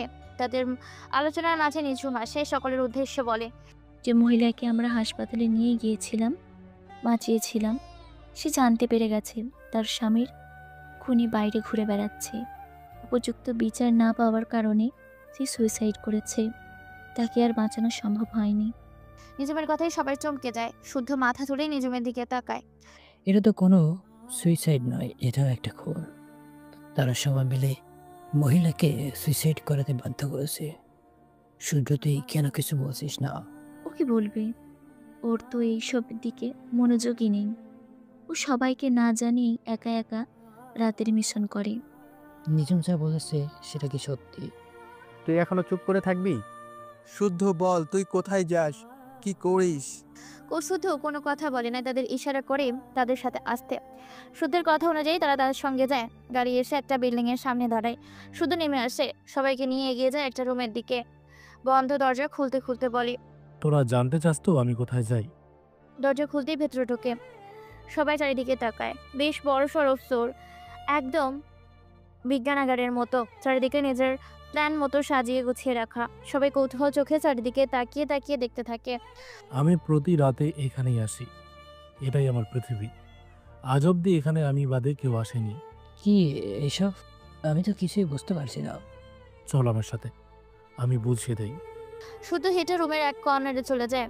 সেখানে ম্যাপ বোর্ডের মতো বড় একটা বোর্ড, বোর্ডের মধ্যে অনেকগুলো ছবি আটকানো, সঙ্গে লাল কালি দিয়ে বিভিন্ন চিহ্ন দেওয়া। শুধু সেদিকে তাকিয়ে হাত দিয়ে পলাশের ছবি দেখিয়ে বলে, আমাদের শত্রু কে ছিল? পলাশ। কাকি মেরেছিল? সাংবাদিক মাহিতকে। কিন্তু প্রশ্ন হলো কেন মেরেছিল? কেন? আবার টাকার লোভে চেন ছিনতাই করতে? এটা তো সাধারণ বিষয়। উহুম। আমিও প্রথমে এটাই ভেবেছিলাম, কিন্তু আসলে এটা না। গায়ের জোরে যখন চেইনটা পেয়ে গিয়েছিল, তাহলে খুন কেন করলো? এর সাথে জড়িয়ে আছে অন্য রহস্য। কি রহস্য? এই খুনটা তাকে দিয়ে করানো হয়েছে। কথাটা বলতে বলতে সুতোর পা দুটো এগিয়ে সামনে যায়। সেখানে একটা ম্যাপ বোর্ডের চার্ট, সেখানে অসংখ্য ছবি লাগানো। আরও একটি ছবি দেখিয়ে বলে, সন্ত্রাসী, চাঁদাবাজ, এর সর্দার দুর্জয়। এই সেই লোকটি এই পলাশকে দিয়ে খুনটা করিয়েছে। যতবার খুন করে পলাশ চলে যায়, ততবারই সে জামিন করিয়ে আনে। কিন্তু প্রশ্ন হলো এই খুনটা সে কেন করিয়েছে? মোহিতকে মারার কারণ কি? ইহান সহ সবাই হতবাক হয়ে যায়। এত কিছু হয়ে গিয়েছে তো তারা কখনো চিন্তাই করেনি। কিন্তু মোহিতকে খুন করানোর কারণ কি হতে পারে? আমি বলছি, আমারও মনে হয়েছিল মোহিতকে মারার কারণ কি হতে পারে। কিছুতেই বুঝতে পারছিলাম না, কিন্তু উত্তরটা আমি পেলাম আজকে, হোম মিনিস্টার আর পলাশকে একসাথে দেখার পর। শুধু কিছুক্ষণ চুপ করে থাকে। সবাই তার দিকে তাকিয়ে আছে কৌতূহল চোখে। শুদ্ধ আবারও বলতে থাকে, হোম মিনিস্টার এবং দুর্জয় দুজন মিলে চাচ্ছে শহরের বাইরে একটা জমি দখল করতে, অবশ্যই অন্যায়ভাবে। ওই জমিটা ছিল মহিদের। সে চেয়েছিল জমিটার উপর একটা স্কুল তৈরি করবে। আর এই কারণে সে প্রাণ হারালো। হ্যাঁ, একদম তাই। লোকেরা জানে পলাশ টাকার লোভে ছিনতাই করতে গিয়ে খুন করেছে, কিন্তু আসলে তা নয়। এবার তোরা আমাকে বল, এখানে আমাদের আসল শত্রুকে, পলাশ নাকি দুর্জয়? শুধু আরো 2 কদম এগিয়ে যায়। সামনে আরো একটি প্ল্যানিং বোর্ড, সেখানেও আছে অনেক ছবি। সবাইকে যেগুলো দেখিয়ে শুধু বলতে থাকে, আর শুধু এই কেসটাই নয়, যতগুলো কেস আমরা হ্যান্ডেল করেছি সেগুলো তোরা শুধু সামনেটা দেখেছিস, কিন্তু আমি সেগুলোর সঙ্গে সঙ্গে আরও রিলেটেড বিষয়গুলো দেখেছিলাম। আর এই যে এই 3 জন বাচ্চা কিডন্যাপ হয়েছিল, তোদের কি মনে হয় এদের কেন কিডন্যাপ করা হয়েছিল? সৌরভ বলে, টাকার জন্য? না, সেটা তো পাবলিককে দেখানোর জন্য। আরো একটি নিউজের ছবি দেখিয়ে বলে, আসল কারণ ছিল এইটা, প্রাইভেট হাসপাতালে শর্ট সার্কিটে 18 জন শিশুর মৃত্যু। আর এটার প্রমাণ প্রমাণ হিসাবে একটা ভিডিও অন করে শুদ্ধ। সবাই ভিডিওটা দেখে ভালো করে লক্ষ্য করছে। আমি ওই হাসপাতালের নার্স। ওই 18 জন শিশু কোনো দুর্ঘটনায় মারা যায়নি। ওদের প্রত্যেকের ক্যান্সারিস্ট ছিল। জেনারেলি ফোর্স ডিজে যা যা ঔষধ দেওয়া হয় আমি সেগুলোই দিয়েছিলাম, কিন্তু একটু পরে থেকে তারা একে একে মারা যেতে লাগলো। আমি তখনই হসপিটাল কর্তৃপক্ষকে বিষয়টা জানিয়েছিলাম, কিন্তু তারা বলল হসপিটালে গুণগত মান ধরে রাখার জন্য নিউজটা প্রকাশ করা যাবে না। ভিডিও দেখে সবাই চমকে ওঠে। শুদ্ধ আবার বলতে আরম্ভ করে, ভেবে দেখেছিস, শুধুমাত্র ক্যান্সারের ঔষধ পরীক্ষার জন্য 18টা বাচ্চার প্রাণ গেল, কিন্তু তা চাপা পড়ে রইল। এই খবর প্রকাশ হলে ফার্মা ওয়ার্ল্ডকে পথে বসতে হতো। তবে একজন ডক্টর শফিকুল ইসলাম, ইনি খবরটা ফাঁস করে দিতে চাইছিলেন, কিন্তু তাকে ভয় দেখিয়ে চুপ করে দেওয়ার জন্য তার মেয়েকে কিডন্যাপ করা হয়। আর যাতে বিষয়টা কেউ ধরতে না পারে, সবাই যেন বোঝে টাকার জন্য কিডন্যাপ করা হয়েছে। ঠিক এই কারণেই পরবর্তী 3টা মেয়েকে কিডন্যাপ করা হয়েছে। আর এই সব কিছুর মাস্টারমাইন্ড একজনই, ডক্টর অভিষেক রায়। সেদিন রাতে আমি লুকিয়ে তার পার্টিতে গিয়েছিলাম। শুধু অভিষেকের ছবির দিকে আঙুল দিয়ে বলে, এখন তোরাই আমাকে বল, আমাদের আসল শত্রু কারা? ওই কিডন্যাপাররা নাকি এই অভিষেক রায়? শুধু সবার দিকে তাকিয়ে থাকে উত্তরের আশায়, কিন্তু কেউ কিচ্ছু বলতে পারে না। সবার মুখ থমথমে। আরো কিছু রহস্য উন্মোচনে তারা স্তব্ধ। শুধু এবার এগিয়ে আসা ল্যাপটপের দিকে সবাইকে উদ্দেশ্য করে বলে, এই কাজগুলো দেখলে মনে হয় এগুলো নির্দেশনা করছে পলিটেকনিকরা, কিন্তু না, এগুলো করছে মূলত বড় বড় ব্যবসায়ীরা। তারা পেছন থেকে এদের দিয়ে সবকিছু করাচ্ছে। যেন তাদের দেখলে মনেই না হয় তারাও এসবে জড়িত। শুধু ল্যাপটপ অন করে স্ক্রিনে 15 জন বড় ব্যবসায়ীর ছবি ভেসে ওঠে। এই 15 জন ব্যবসায়ী সব রকমের অন্যায় জড়িত, আর এই 3 জন 80% অন্যায় জড়িত। এরা দুর্জয়, ডক্টর অভিষেক রায় এবং তৃতীয় জন ন্যাশনাল রিসার্চ মাফিয়া রাঘব হোসেন। তবে এই 3 জনের মধ্যে যে কোনো একজন আছে যে এদের মধ্যে সবচেয়ে টপার, আর সেই আমার যোগ্য শত্রু, আমার টার্গেট। এই 3 জনকে একসঙ্গে মিটিং করতে দেখা গেছে আমাদের মিনিস্টার কেরামত আলীর সঙ্গে। আমার আজ রাতের মিশন কেরামত আলী। মেইন রোড থেকে সাদা মাইক্রোটা এগিয়ে চলেছে। ড্রাইভার দক্ষ হাতে গাড়ি চালাচ্ছে। পাশে বসে আছে কেরামত আলী। গাড়িতে আগের যুগের বাংলা গান বাজছে। সে এমএলএ হলেও তার স্বভাব চরিত্র পাল্টায়নি এত বছরেও। কে আস্তে আস্তে গাড়ি চালাচ্ছিস? তোরা থেকে জন্যে জোরে জোরে গাড়ি চালাম। কেরামত এটা ওটা বলতে বকবক করতে থাকে। মাইক্রো পেছনে পেছনে সুধুর বাইক নিয়ে ফলো করছে। হঠাৎ কেরামতের ফোন বেজে ওঠে। রিসিভ করে কানে ধরে। হ্যালো, এত ফোন করছিস কেন? বারবার ফোন করার কি আছে? ওই দুটো মাল এসে গেছে, চিন্তা করিস না, আমি আসছি। আরে আমি আসছি তো, রাখ ফোন রাখ। গাড়িটা গিয়ে বড় একটা বিল্ডিং এর সামনে ব্রেক করে। ভেতর থেকে কেরামত বেরিয়ে আসে। এগিয়ে যায় বিল্ডিং এর দিকে। শুদ্ধ আড়ালে বাইক রেখে পিছু নেয় কেরামতের। কেরামত কিছুটা সামনে এগোতেই থেমে যায়। তার সঙ্গে দেখা করার জন্য সামনে 3 জন দাঁড়িয়ে আছে, দুর্জয়, অভিষেক ও রাঘব হোসাইন। কেরামত এগিয়ে যেতেই তারা ঝুঁকে কেরামতের পা ছুঁয়ে সালাম নেয়। আরে থাক থাক, এত সালাম করার কি আছে? আর আমাকে এত ফোন দিয়ে ডিস্টার্ব করিস কেন? স্যার 2 মাস হয়ে গেছে, অথচ রিজভি স্যারের সাথে কোনো যোগাযোগ করতে পারছি না। আরে ধর, আমি তোদের জন্য নিজের ছেলের দেখা পাই না, আর তোরা তো কোথাকার চাই। আচ্ছা চল। কেরামত সহ ওরা 3 জন লিফটে উঠে যায়। উদ্দেশ্য 4র্থ তলা। শুদ্ধ সিঁড়ি বেয়ে দৌড়ে ওঠে। লিফটের দরজা খুলে যায়। কেরামত বেরিয়ে আসে। এগিয়ে যায় রিজভির অ্যাপার্টমেন্টের দিকে। দরজা খোলা, হালকা ধাক্কা দিতেই খুলে যায়। সামনে রিজভি চেয়ারে বসে আছে। তার কোলের ওপর অন্তরঙ্গ অবস্থায় আরও একটি মেয়ে। তারা 2 জন কেরামতের হঠাৎ আগমনে সামান্যও চমকায় না, বরং কেরামত ছেলের এই অবস্থা দেখে বিভ্রান্ত হয়। কেরামত জোরপূর্বক হেসে বলে, খোকা, তোকে কতদিন দেখি না, আমি কি এই সময় এসে বিরক্ত করলাম? রিজভির কোল থেকে তার গার্লফ্রেন্ড সুবর্ণা নেমে দাঁড়ায়। বিরক্ত গলায় বলে, রিজভিকে কি একটু একা ছাড়তে পারে না? সবসময় খোকা খোকা। সরি সুবর্ণা, আমি ওদের ডেকেছিলাম। তুমি এখন যাও, আমি আমার ফোন করে ডেকে নেব। রিজভির কথায় সুবর্ণা মাথা ঝোঁকায়। হেসে হেলে দুলে বাইরে চলে যায়। এ খোকা, তুই বলে এদের সঙ্গে 2 মাস ধরে কোনো যোগাযোগ করিস না? কারণ ছিল নিশ্চয়ই। হ্যাঁ নিশ্চয়ই ছিল। তুই তাহলে এদের সঙ্গে কথা বল, আমি ওইদিকে ওয়েট করি। রিজভি উঠে দাঁড়ায়। এগিয়ে যায় সামনের কেবিনের দিকে। অভিষেক, দুর্জয়, রাঘব ও তার পেছন পেছন যায়। রিজভি হাতে একটা ফাইল তুলে নেয়। সোফায় বসে পড়ে। তাদের 3 জনকে বসার নির্দেশ দেয়। লাস্ট 2 মাস আপনি এই মেডিকেল ল্যাবে ছিলেন? ইয়েস, অবশেষে সাকসেসফুল। ঠিক আছে, বড় বড় কাজের জন্য ছোট ছোট স্যাক্রিফাইস তো ঘটবেই। রিজভি এবার রাঘব হোসেনের দিকে তাকিয়ে বলে, কি রাঘব সাহেব, আপনার কত দূর? আমরা চেয়েছিলাম কোনোভাবে মার্চের দোষ থেকে মিস অ্যাঞ্জেলিনাকে আটকাতে, কোনোভাবে তার সাথে ডিল করে মিটমাট করে নিতে। পাশ থেকে অভিষেক বলে, আমরা ভেবেছিলাম আপনি ছাড়াই মিস অ্যাঞ্জেলিনার সঙ্গে ডিল করা সম্ভব, কিন্তু এটা দেখছি আপনার কাছেও সম্ভব হবে না। সে কোনোভাবেই রাজি হবে না। রিজভির ডিকশনারিতে অসম্ভব বলে কোনো শব্দ নেই। রিজভি অভিষেকের দিকে একটা ফাইল এগিয়ে দেয়। এতে সব লেখা আছে, শুধু আমার রুল ফলো করো আর অপেক্ষা করো 10 মার্চ। চিবিয়ে চিবিয়ে কথাগুলো বলে রিজভি। শুধু সবকিছু আড়াল থেকে শুনি, তাদের প্রত্যেক পরিকল্পনা জেনে নেয়। সকালের শুরুতে প্রশিক্ষণ কেন্দ্রের মাঠে সবাইকে নিজের মতো প্রশিক্ষণ করছে। শুদ্ধ, সৌরভ, শান্ত ঈশানের সামনে দাঁড়িয়ে আছে। আমি এতদিন মনে করতাম এই 3 জনের মধ্যেই একজন আমার শত্রু, কিন্তু না, তারা শুধু পক্সি। আসল খেলা তো অন্যজন।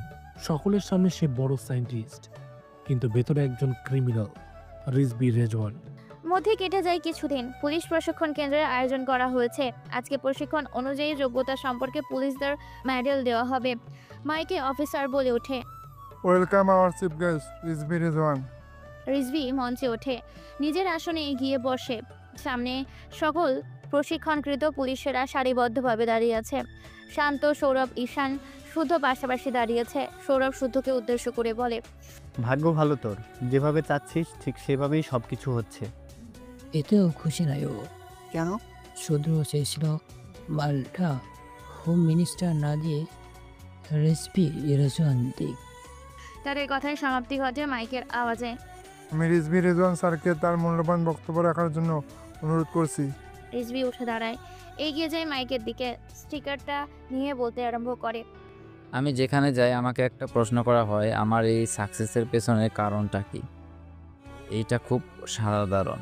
সবাই লাইফে মাত্র একটি আইডিয়া জন্ম দাও, তারপর সেই আইডিয়াটাকে নিজের লাইফে বানিয়ে নাও, এতটুকু। ধন্যবাদ সবাইকে, অভিনন্দন। সামান্য বক্তব্য রেখে রিজভি জায়গা ত্যাগ করে নিজের আসনে গিয়ে বসে পড়ে। এবার মেডেল নেওয়ার জন্য এগিয়ে আসবে আমাদের স্টুডেন্টরা। অফিসার একে একে দুজনের নাম বলতে থাকে। তারা মঞ্চে এসে হোম মিনিস্টার এর কাছ থেকে মডেল গ্রহণ করে। এবার আসবে Shuddha Chowdhury, organise crime financial crime special force এ ফার্স্ট ডিভিশন। শুধু মঞ্চে এগিয়ে যায়, হোম মিনিস্টার তাকে মডেল পরিয়ে দেয়। শুধু মঞ্চে থেকে নেমে আসে।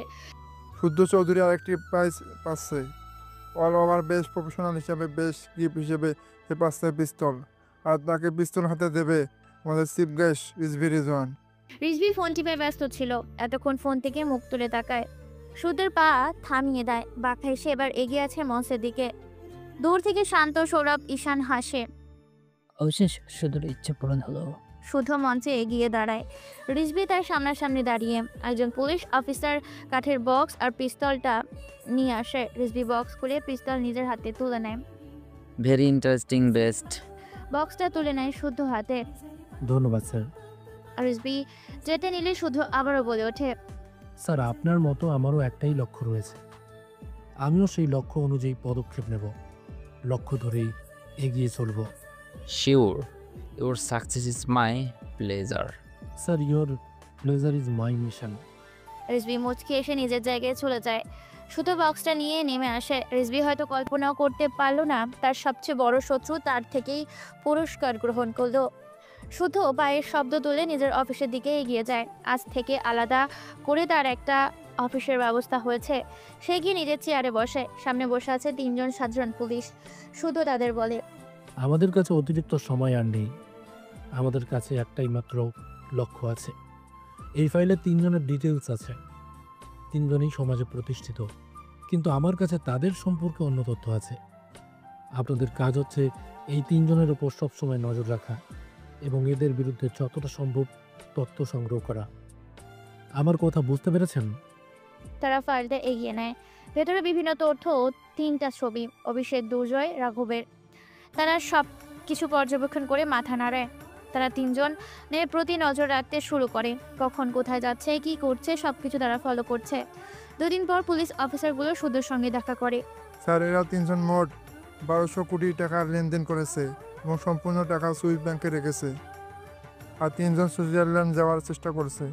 শুধু খবরটা পাওয়া মাত্রই সুইস ব্যাংকের ম্যানেজারের সঙ্গে কথা বলে। ম্যানেজারকে জানায়, তাদের 3 জনের 1200 কোটি টাকা সুইস ব্যাংকে রাখার রিকোয়েস্ট করা হয়েছে। আপনি আমাকে জোর করলেন বিধায় বললাম, এর চেয়ে বেশি কিছু বলা আমার পক্ষে সম্ভব নয়। ধন্যবাদ আপনাকে। শুধু সেখান থেকে বেরিয়ে আসে। ফোন করে কল দেয় তার বিশ্বস্ত ডক্টরের কাছে। 10ই মার্চ আমাদের যে মেডিকেল কনফারেন্সটা হতে চলেছে, এখানে যদি মিস অঞ্জলিনা নিজে এগ্রিমেন্টে সাইন করে তাহলে কোনো ইন্ডিয়ান কোম্পানি এটার ফায়দা করতে পারবে না। এই ঔষধের দামটা তখন অনেক কমে যাবে, সাধারণ গরিব মানুষ ও ক্যান্সারের চিকিৎসা করাতে পারবে। আমাদের দেশের জন্য এই এগ্রিমেন্টটা অত্যন্ত জরুরি। ধন্যবাদ ডক্টর। শুধু ফোন কেটে পকেটে রাখে। এখনো তার একটা কাজ বাকি আছে। সে বাইক স্টার্ট করে, গন্তব্য অনুযায়ী চলতে শুরু করে। একটা বিল্ডিংয়ের সামনে এসে বিল্ডিংয়ের চারিদিকে কড়া পাহারা। শুদ্ধ ভেতরে চলে যায়। তাকে দেখে সবাই রাস্তা ছেড়ে দেয়। দরজা খুলে শুদ্ধ ভেতরে ঢোকে। তাকে দেখে পুলিশ অফিসার বলে, স্যার আপনি এসে গেছেন। আপনার কথা মতো এয়ারপোর্ট থেকে সুরক্ষিতভাবে মিস অ্যাঞ্জেলিনাকে এখানে আনা হয়েছে এবং তার বিশেষ দেখভাল করার জন্য মানুষ রাখা হয়েছে। আপনি যেমন যেমন বলেছেন ঠিক সেভাবেই সব কিছু করা হয়েছে। কোথায় মিস অ্যাঞ্জেলিনা? আসুন আমার সঙ্গে, তাকে বলে রাখা হয়েছে আপনি আসলেই তার সঙ্গে দেখা করবেন। শুদ্ধ মিস অ্যাঞ্জেলার সঙ্গে দেখা করে। হাই। Hello ma'am. অ্যাঞ্জেলা নিজের ভাষায় বলে, প্লিজ সোফায় বসুন। ধন্যবাদ। অ্যাঞ্জেলা নিজের থেকেই নিজের মতো করে বলতে থাকে, আমি এর আগেও লাস্ট ইয়ার 2001 সালে বাংলাদেশে এসেছিলাম। তখন দেশের পরিস্থিতি ছিল চরম করুণ। মেডিকেলের অবস্থা ছিল অত্যন্ত খারাপ। বেশিরভাগ মানুষ ক্যান্সারে আক্রান্ত ছিল, আর এই আক্রান্ত ব্যক্তির মধ্যে গরিবদের সংখ্যা বেশি। এখনো পর্যন্ত বাংলাদেশে ক্যান্সারের ঔষধ বা চিকিৎসা বহুল নয়। কিছু পরিমাণ থাকলেও এর মূল্য অনেক বেশি, যার কারণে গরিবরা বিনা কারণে চিকিৎসার অভাবে প্রাণ হারাচ্ছে। তাদের পক্ষে এত টাকা দিয়ে ক্যান্সারের চিকিৎসা করা সম্ভব নয়। তখন থেকেই আমার স্বপ্ন ছিল এই দরিদ্র অসহায়দের পাশে দাঁড়ানোর। এর জন্য আমি এবং আমার ম্যানেজার মিলে এই ডিলটা কনফার্ম করার সিদ্ধান্ত নিই, যেন কোনো মানুষ ক্যান্সারের কারণে আর প্রাণ না হারায়। আপনার মনোভাব খুবই সুন্দর, কিন্তু এই ঔষধ নিয়ে দেশে একটা সমস্যা দেখা দিয়েছে। সুধের কথায় মিস আঞ্জেলা কিছুটা অবাক হয়, বুঝতে পারছে না সুধের কথা। সুধো পকেট থেকে ফোন বের করে মিস অ্যাঞ্জেলারকে একটা ছবি দেখায়। ছবিটা সুইজারল্যান্ডের একটা মিটিং অবস্থায় এসবি ও মিস অ্যাঞ্জেলার ম্যানেজারের। এটা দেখুন, চেনেন আপনি একে? ইয়াস, এটা তো ইন্ডিয়ান সায়েন্টিস্ট রিজভি রেজওয়ান। হ্যাঁ, আর যার সঙ্গে কথা বলছে সে কে? এটা আমার কোম্পানির ভাইস প্রেসিডেন্ট রিয়ান। এই ছবিটা সুইজারল্যান্ডের মিটিংয়ে তোলা হয়েছে।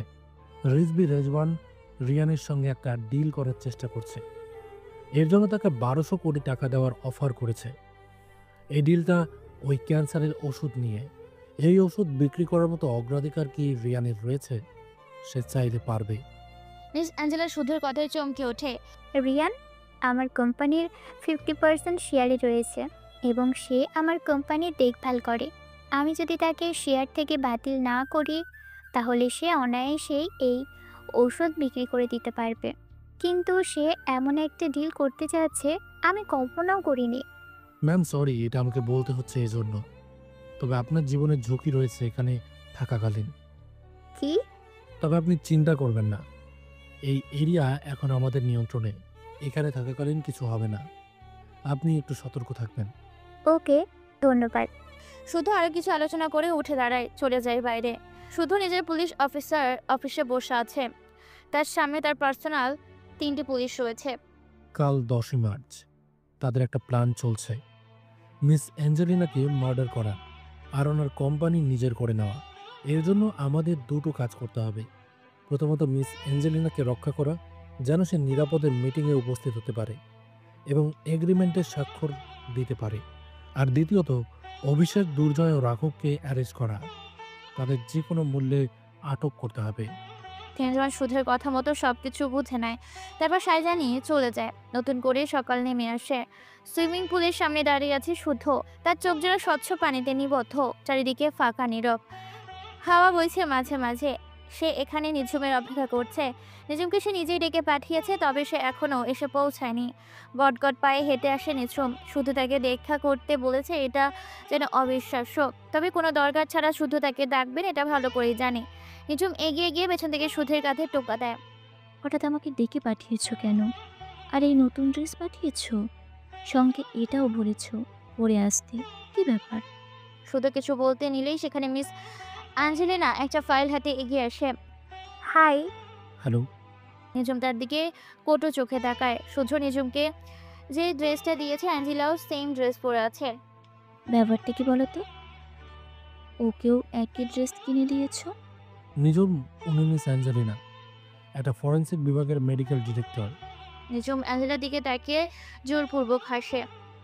ওনার আজ একটা গুরুত্বপূর্ণ মিটিং আছে, তবে অনেকেই তাকে সেখানে যাওয়ার থেকে আটকাতে চায়, তাকে মেরে ফেলতে চায়। তার জীবন ঝুঁকিপূর্ণ। নিঝুম চাপা স্বরে বলে, যদিও মিস অ্যাঞ্জেলিনা তার ভাষা বুঝতে পারছে না। তো আমি কি করতে পারি? মানে তুমি যদি ওনার জায়গায় ওনার গাড়িতে যাও তাহলে উনি সেফ থাকবে, কারণ এদেশের কেউই তাকে চেনে না। উনি সেফ থাকবেন আর আমার লাইফের রিস্ক নেই। তোমার জন্য প্রাণ দিয়ে দেব বলেছি বলে কথাটা এতটা সিরিয়াস নিয়ে নিলে? নিঝুম, এমন বলো না প্লিজ। পুলিশের রক্ত তো তোমার রক্তে আছে। দেশের জন্য প্রাণ হারাতে তো সবসময় তুমি প্রস্তুত, আর আমি তো সেফটি দেওয়ার জন্য আছি। থাক থাক, আর ইমোশনাল ব্ল্যাকমেল করতে লাগবে না, চলো। সঙ্গে সঙ্গে মিস অ্যাঞ্জেলিনা গাড়িতে উঠে বসে। তাদের পাশাপাশি আরও কয়েকগুলো গাড়ি সেফটির জন্য রাখা হয়েছে। দূর থেকে নিঝুম মিস অ্যাঞ্জেলিনার গাড়িতে চলে আসে। সে মিস অ্যাঞ্জেলিনা নিজুমের জায়গায় যায়। সকলের সামনে মিস অ্যাঞ্জেলিনা গাড়িতে উঠে বসে। তাদের পাশাপাশি আরও অনেকগুলো গাড়ি সেফটির জন্য রাখা হয়েছে। কিছু দূর যেতেই নিজুম মিস অ্যাঞ্জেলিনার গাড়িতে চলে আসে এবং মিস অ্যাঞ্জেলিনা নিজুমের জায়গায় যায়। গাড়ি রাস্তা পেরিয়ে চলতে থাকে। নিজুমের এবার কিছুটা ভয় ভয় লাগছে। সে আশেপাশে শুদ্ধ কেউ দেখতে পাচ্ছে না। উপায় না পেয়ে নিজুম শুদ্ধকে ফল লাগায়। কোথায় তুমি? আমি তোমার পেছনেই আছি, ভয় পেও না। শুধু কল কেটে দেয়। জিম একটু স্বস্তির নিঃশ্বাস নেয়। শুধু চারিদিকে নজর রাখছে সবকিছু ঠিকঠাক চলছে কিনা। সে বাইকে একাই যাচ্ছে, বাকিরা মাইক্রো গাড়িতে।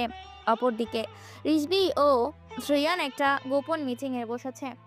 সবকিছু ঠিকঠাক চলছে, এবার শুধু মিস এঞ্জেল মৃত্যুর অপেক্ষা। ধন্যবাদ মিস্টার রিজবি, আমাকে এত সুন্দর একটা সুযোগ করে দেওয়ার জন্য। রিজবি রিয়ানের কথায় বাঁকা হাসে। দুর্জয় গাড়ি নিয়ে একটা ফাঁকা জায়গায় থামে। এখানে এখনই একটি গাড়ি আসবে যেটাতে প্রচুর ড্রাগস ও মাদক রয়েছে। দূর থেকে সুদ্দর লাগানোর একটি দল সবকিছু ফলো করছে। বড় একটা ট্রাক দুর্জয় গাড়ির সামনে এসে ব্রেক করে। দুর্জয় বাঁকা এসে ভেতরে সবকিছু চেক করে। গাড়িটা স্টার্ট করার পূর্বে পুলিশ এসে পড়ে। হাতে নাতে সবকিছু ধরে ফেলে। দুর্জয়কে আটক করে থানায় নিয়ে যায়। একই সঙ্গে আগের খবর এবং তথ্যের ভিত্তিতে অভিষেক ও রাঘবকেও থানায় নিয়ে যাওয়া হয়। তারা বুঝতেই পারছেন এইসব পুলিশ কিভাবে জানলো। নিজুমের গাড়িতে দ্রুত গতিতে চলছে। পেছন পেছন আরও 5-6টা মাইক্রো নিরাপত্তা হিসেবে রয়েছে। শুধু বাইক থেকে এদিক ওদিক খেয়াল করছে। রাস্তার সামনে যেতেই ট্রাফিক জ্যামে বাঁধে। লালবাতি জ্বলে ওঠে। এখানে 40 সেকেন্ড অপেক্ষা করতে হবে। নিজুম কিছুটা ভয়ার্ত চোখে চারিদিকে তাকায়। শুদ্ধ তার বাম সাইডে সোজাসুজি বাইক নিয়ে দাঁড়িয়ে আছে। শুদ্ধকে দেখে নিজুম কিছুটা স্বস্তির নিঃশ্বাস পায়। ট্রাফিকের সবচেয়ে সামনের গাড়িগুলো তাদের পেছন থেকে হেলমেট পরিহিত আরও একটি বাইক এসে থামে। আস্তে আস্তে সেকেন্ড কমে আসছে। যখন আরও 3 সেকেন্ড বাকি, তখন পাশের লোকটি বাইক স্টার্ট করে। চোখের পলকের সামনে থেকে নিজুমকে টার্গেট নিয়ে গুলি করে। নিজুম ভয়ে মাথা নিচু করে ফেলে। গুলিটা পাশ কাটিয়ে চলে যায়। শুদ্ধ বাইক স্টার্ট করে। ওই বাইকের কাছাকাছি গিয়ে পা দিয়ে তাকে লাথি মারে। সেটা ব্যালেন্স ধরতে না পেরে বাইক নিয়ে পিচ ঢালা রাস্তায় পড়ে। ব্যথায় চিৎকার করে ওঠে। উঠে পালাতে গেলে শুদ্ধ তার কলার চেপে ধরে। পরপর 2টা ঘুষি মারে ছেলেটার নাক বরাবর। তার নাক ফেটে সঙ্গে সঙ্গে রক্ত পড়তে থাকে। সিকিউরিটি ম্যানেজারগুলো দ্রুত বেরিয়ে আসে গাড়ি থেকে। ছেলেটাকে সবাই মিলে ধরে ফেলে। হঠাৎ নিজুমের কথা মনে হয় শুদ্ধর। শুদ্ধ ওখান থেকে দৌড়ে নিজুমের গাড়ির দিকে যায়। দরজা খুলে ভেতরে ঢোকে। নিজুম জ্ঞান হারানোর মতো গাড়িতে পড়ে আছে। শুদ্ধ তার মাথাটা নিজের হাঁটুতে নেয়। সামান্য ঝুঁকে ব্যস্ত কণ্ঠে বলে, নিঝুম চোখ খোলো। নিঝুম, কিচ্ছু হবে না তোমার। আমি তোমার কিচ্ছু হতে দেব না। শুদ্ধ ব্যস্ত হয়ে পড়ে। তখনই নিজুম তার এক চোখ খুলে চোখ টিপ দেয়। হেসে ওঠে। শুদ্ধ থমকে যায়, থতমত খায়। নিজুমকে ছেড়ে একটু দূরে সরে আসে। তুমি ঠিক আছো? তাহলে এতক্ষণ নাটক করছিলে?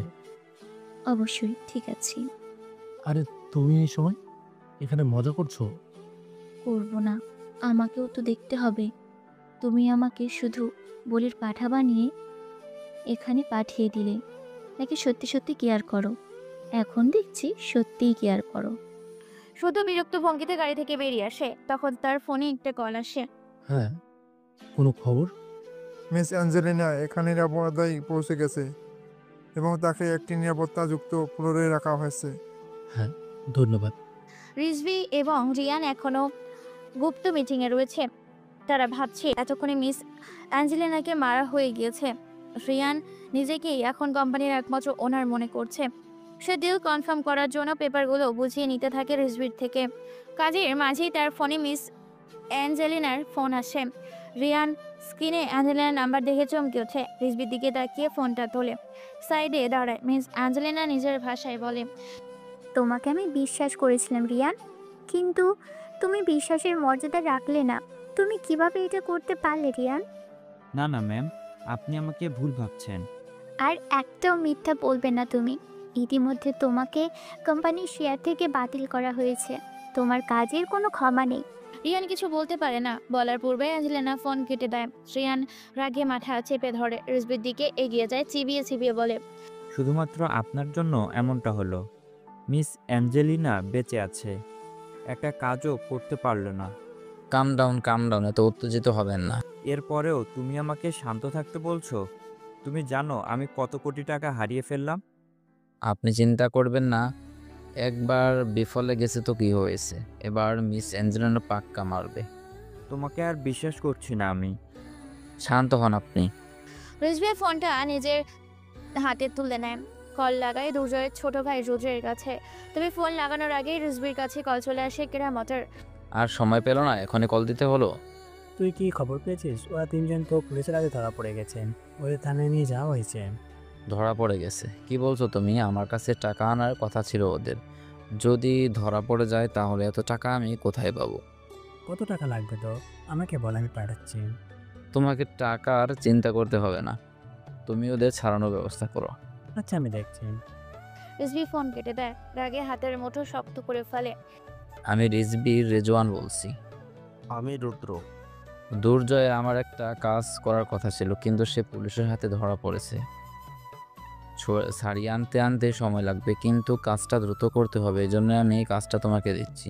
ভাইয়ের কাজ আমাকে দিচ্ছেন স্যার?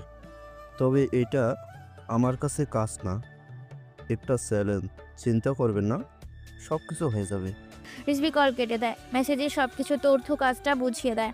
রিজভি বাঁকা এসে একটা টেবিলের কাছে দেয়, বসে। ল্যাপটপে একটা পেন ড্রাইভ লাগায়। ল্যাপটপের স্ক্রিনে হোম মিনিস্টারের একটা ছবি ভেসে ওঠে, সাথে একটি মেয়ে। রিজভি সামান্য হাসে, ফোন নিয়ে কল লাগায় হোম মিনিস্টারের নম্বরে। প্রথম কলই রিসিভ করে নেয়। কেমন আছেন মিনিস্টার সাহেব? ভালো, তুমি কেমন আছো? আমিও ভালো আছি। কল দিলে যে, কোনো দরকার? আমার আপনার থেকে একটা সাহায্য চাই। কি সাহায্য? আমার 1200 কোটি টাকা প্রয়োজন, আর সেটাও এখনই।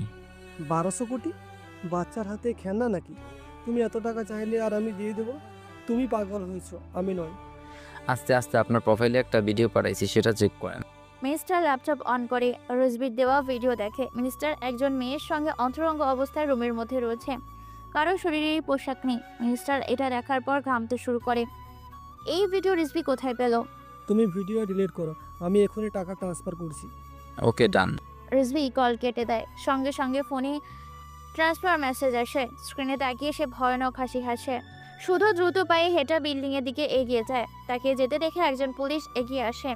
সে এই চারদিকে নিরাপত্তা বাহিনীর জন্য অন্যতম। সবকিছু ঠিকঠাক আছে? জি স্যার, মিস অ্যাঞ্জেলিনা আপনার জন্য অপেক্ষা করছে, আপনার সাথে দেখা করতে চাই। ওকে। শুধু লিফটে ওঠে। 3 তলায় গিয়ে লিফটের দরজা খোলে। সেখানে আরো অনেকে নিরাপত্তা বাহিনী। সেখানে একজন পুলিশ শুধুর দিকে এগিয়ে আসে। সবকিছু okay? Yes sir, all okay. এই পুলিশটা শুধুকে অ্যাঞ্জেলিনার রুমের দিকে নিয়ে যায়। মিস অ্যাঞ্জেলিনা সোফায় বসে তার কাগজপত্রগুলো আরও একবার দেখে নিচ্ছে। তখন কলিং বেল বেজে ওঠে। মিস অ্যাঞ্জেলিনা চমকে ওঠে। এখন তার চারপাশে শত্রুর অভাব নেই। সবসময় সে আতঙ্কগ্রস্ত হয়ে পড়ে। মিস অ্যাঞ্জেলিনা দরজার দিকে এগিয়ে যায়। দরজার ছোট একটা লুকিং গ্লাস আছে, সেখান দিয়ে দেখা যায় বাইরে কে দাঁড়িয়ে আছে। বাইরে একজন পুলিশ অফিসার সঙ্গে শুধুকে দেখে অ্যাঞ্জেলিনা সত্যি নিঃশ্বাস ফেলে। দরজা খুলে দেয়। শুধু ভেতরে আসে। তার সাথে পুলিশটাও শুধুকে এগিয়ে দিয়ে আবার নিজের কাজে চলে যায়। পুলিশটা লিফট ক্রস করে যেতেই হঠাৎ লিফট খুলে যায়। তার হাতে একটা ফাইল, ফাইলের ওপর লেখা আর্জেন্ট। এখানে কি চাই? স্যার, অফিস থেকে আর্জেন্ট ফাইলটা পাঠানো হয়েছে। শুদ্ধ স্যারকে দ্রুত দিতে বলেছে। ওকে, আমার সাথে এসো। তাকে নিয়ে মিস অ্যাঞ্জেলিনার রুমের দিকে এগিয়ে যায়। দ্বিতীয়বার কলিং বেল বাজে। শুধু লুকিং গ্লাসে বাইরে দেখে পুলিশ অফিসার আর্জেন্ট ফাইল নিয়ে দাঁড়িয়ে আছে। শুধু দরজা খুলে দেয়। সঙ্গে সঙ্গে সেই নতুন পুলিশ অফিসারকে ধাক্কা মেরে পড়ে দেয়। সে দরজার সঙ্গে বাড়ি খেয়ে নিচে পড়ে যায়। চোখের পলকে শুধুকে গুলি করে। গুলিটা এসে সোজাসুজি সুধের বুকের মাঝে লাগে। নিচে পড়ে থাকা পুলিশ অফিসার ওঠার চেষ্টা করে, কিন্তু তার আগেই সে পুলিশ অফিসারকেও গুলি চালায়। সুধের বুক থেকে রক্ত চুইয়ে চুইয়ে পড়ছে। বুকে হাত দিয়ে ঘাতকের দিকে এগিয়ে যায়, তবে পারে না। যাওয়ার আগে আরও একটি গুলি করে। এই গুলিটা বুকের একই জায়গায় লাগে। একই জায়গায় পরপর 2টা গুলি লেগে শুদ্ধ দুর্বল হয়ে পড়ে। আর পা এগিয়ে নিতে পারে না। পা টলে আসছে, চোখ ঝাপসা হয়ে যাচ্ছে। সে মেঝেতে লুটিয়ে পড়ে। রুম থেকে মিস অ্যাঞ্জেলিনা বেরিয়ে আসে। চোখ জোড়া বুঝে ওঠার আগেই শুদ্ধ মিস অ্যাঞ্জেলিকায় ইশারা করে না আসতে, কিন্তু মিস অ্যাঞ্জেলিনা খেয়াল করে না। দরজার দিকে এগিয়ে এসে চমকে ওঠে। শুদ্ধ এবং পুলিশ অফিসাররা রক্তাক্ত দেহে নিয়ে মেঝেতে পড়ে রয়েছে। দরজার কাছে আরও একটি পুলিশ, তার হাতে পিস্তল। সে এদের দুজনকেই গুলি করেছে। মিস অ্যাঞ্জেলিনা ভয় পেয়ে যায়। তার হাতের ফাইলটি পড়ে যায়। পালানোর চেষ্টা করে, তার আগেই তাকেও গুলি করা হয়। পরপর 3টা গুলি পিঠ বেয়ে এফোড় হয়ে যায়। মিস অ্যাঞ্জেলিনার রক্ত ছিটকে পড়ে দেওয়ালের সঙ্গে। সে চিৎকার করে মেঝেতে লুটিয়ে পড়ে। সোনালি লগের চুলগুলো এলোমেলো হয়ে মুখ ঢেকে আছে। ফর্সা চামড়ার লাল টকটকের রূপ ধারণ করেছে। অ্যাঞ্জেলিনার চোখ বেয়ে অশ্রু গড়িয়ে পড়ে। শেষমেশ সে শেষ নিঃশ্বাস ত্যাগ করে। নিথর হয়ে পড়ে থাকে তার দেহটা।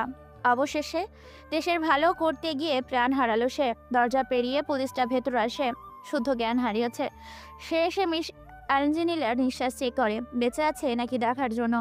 তখন দরজা খুলে রুদ্র ভেতরে আসে। রুদ্রকে দেখে পুলিশ উঠে দাঁড়ায়।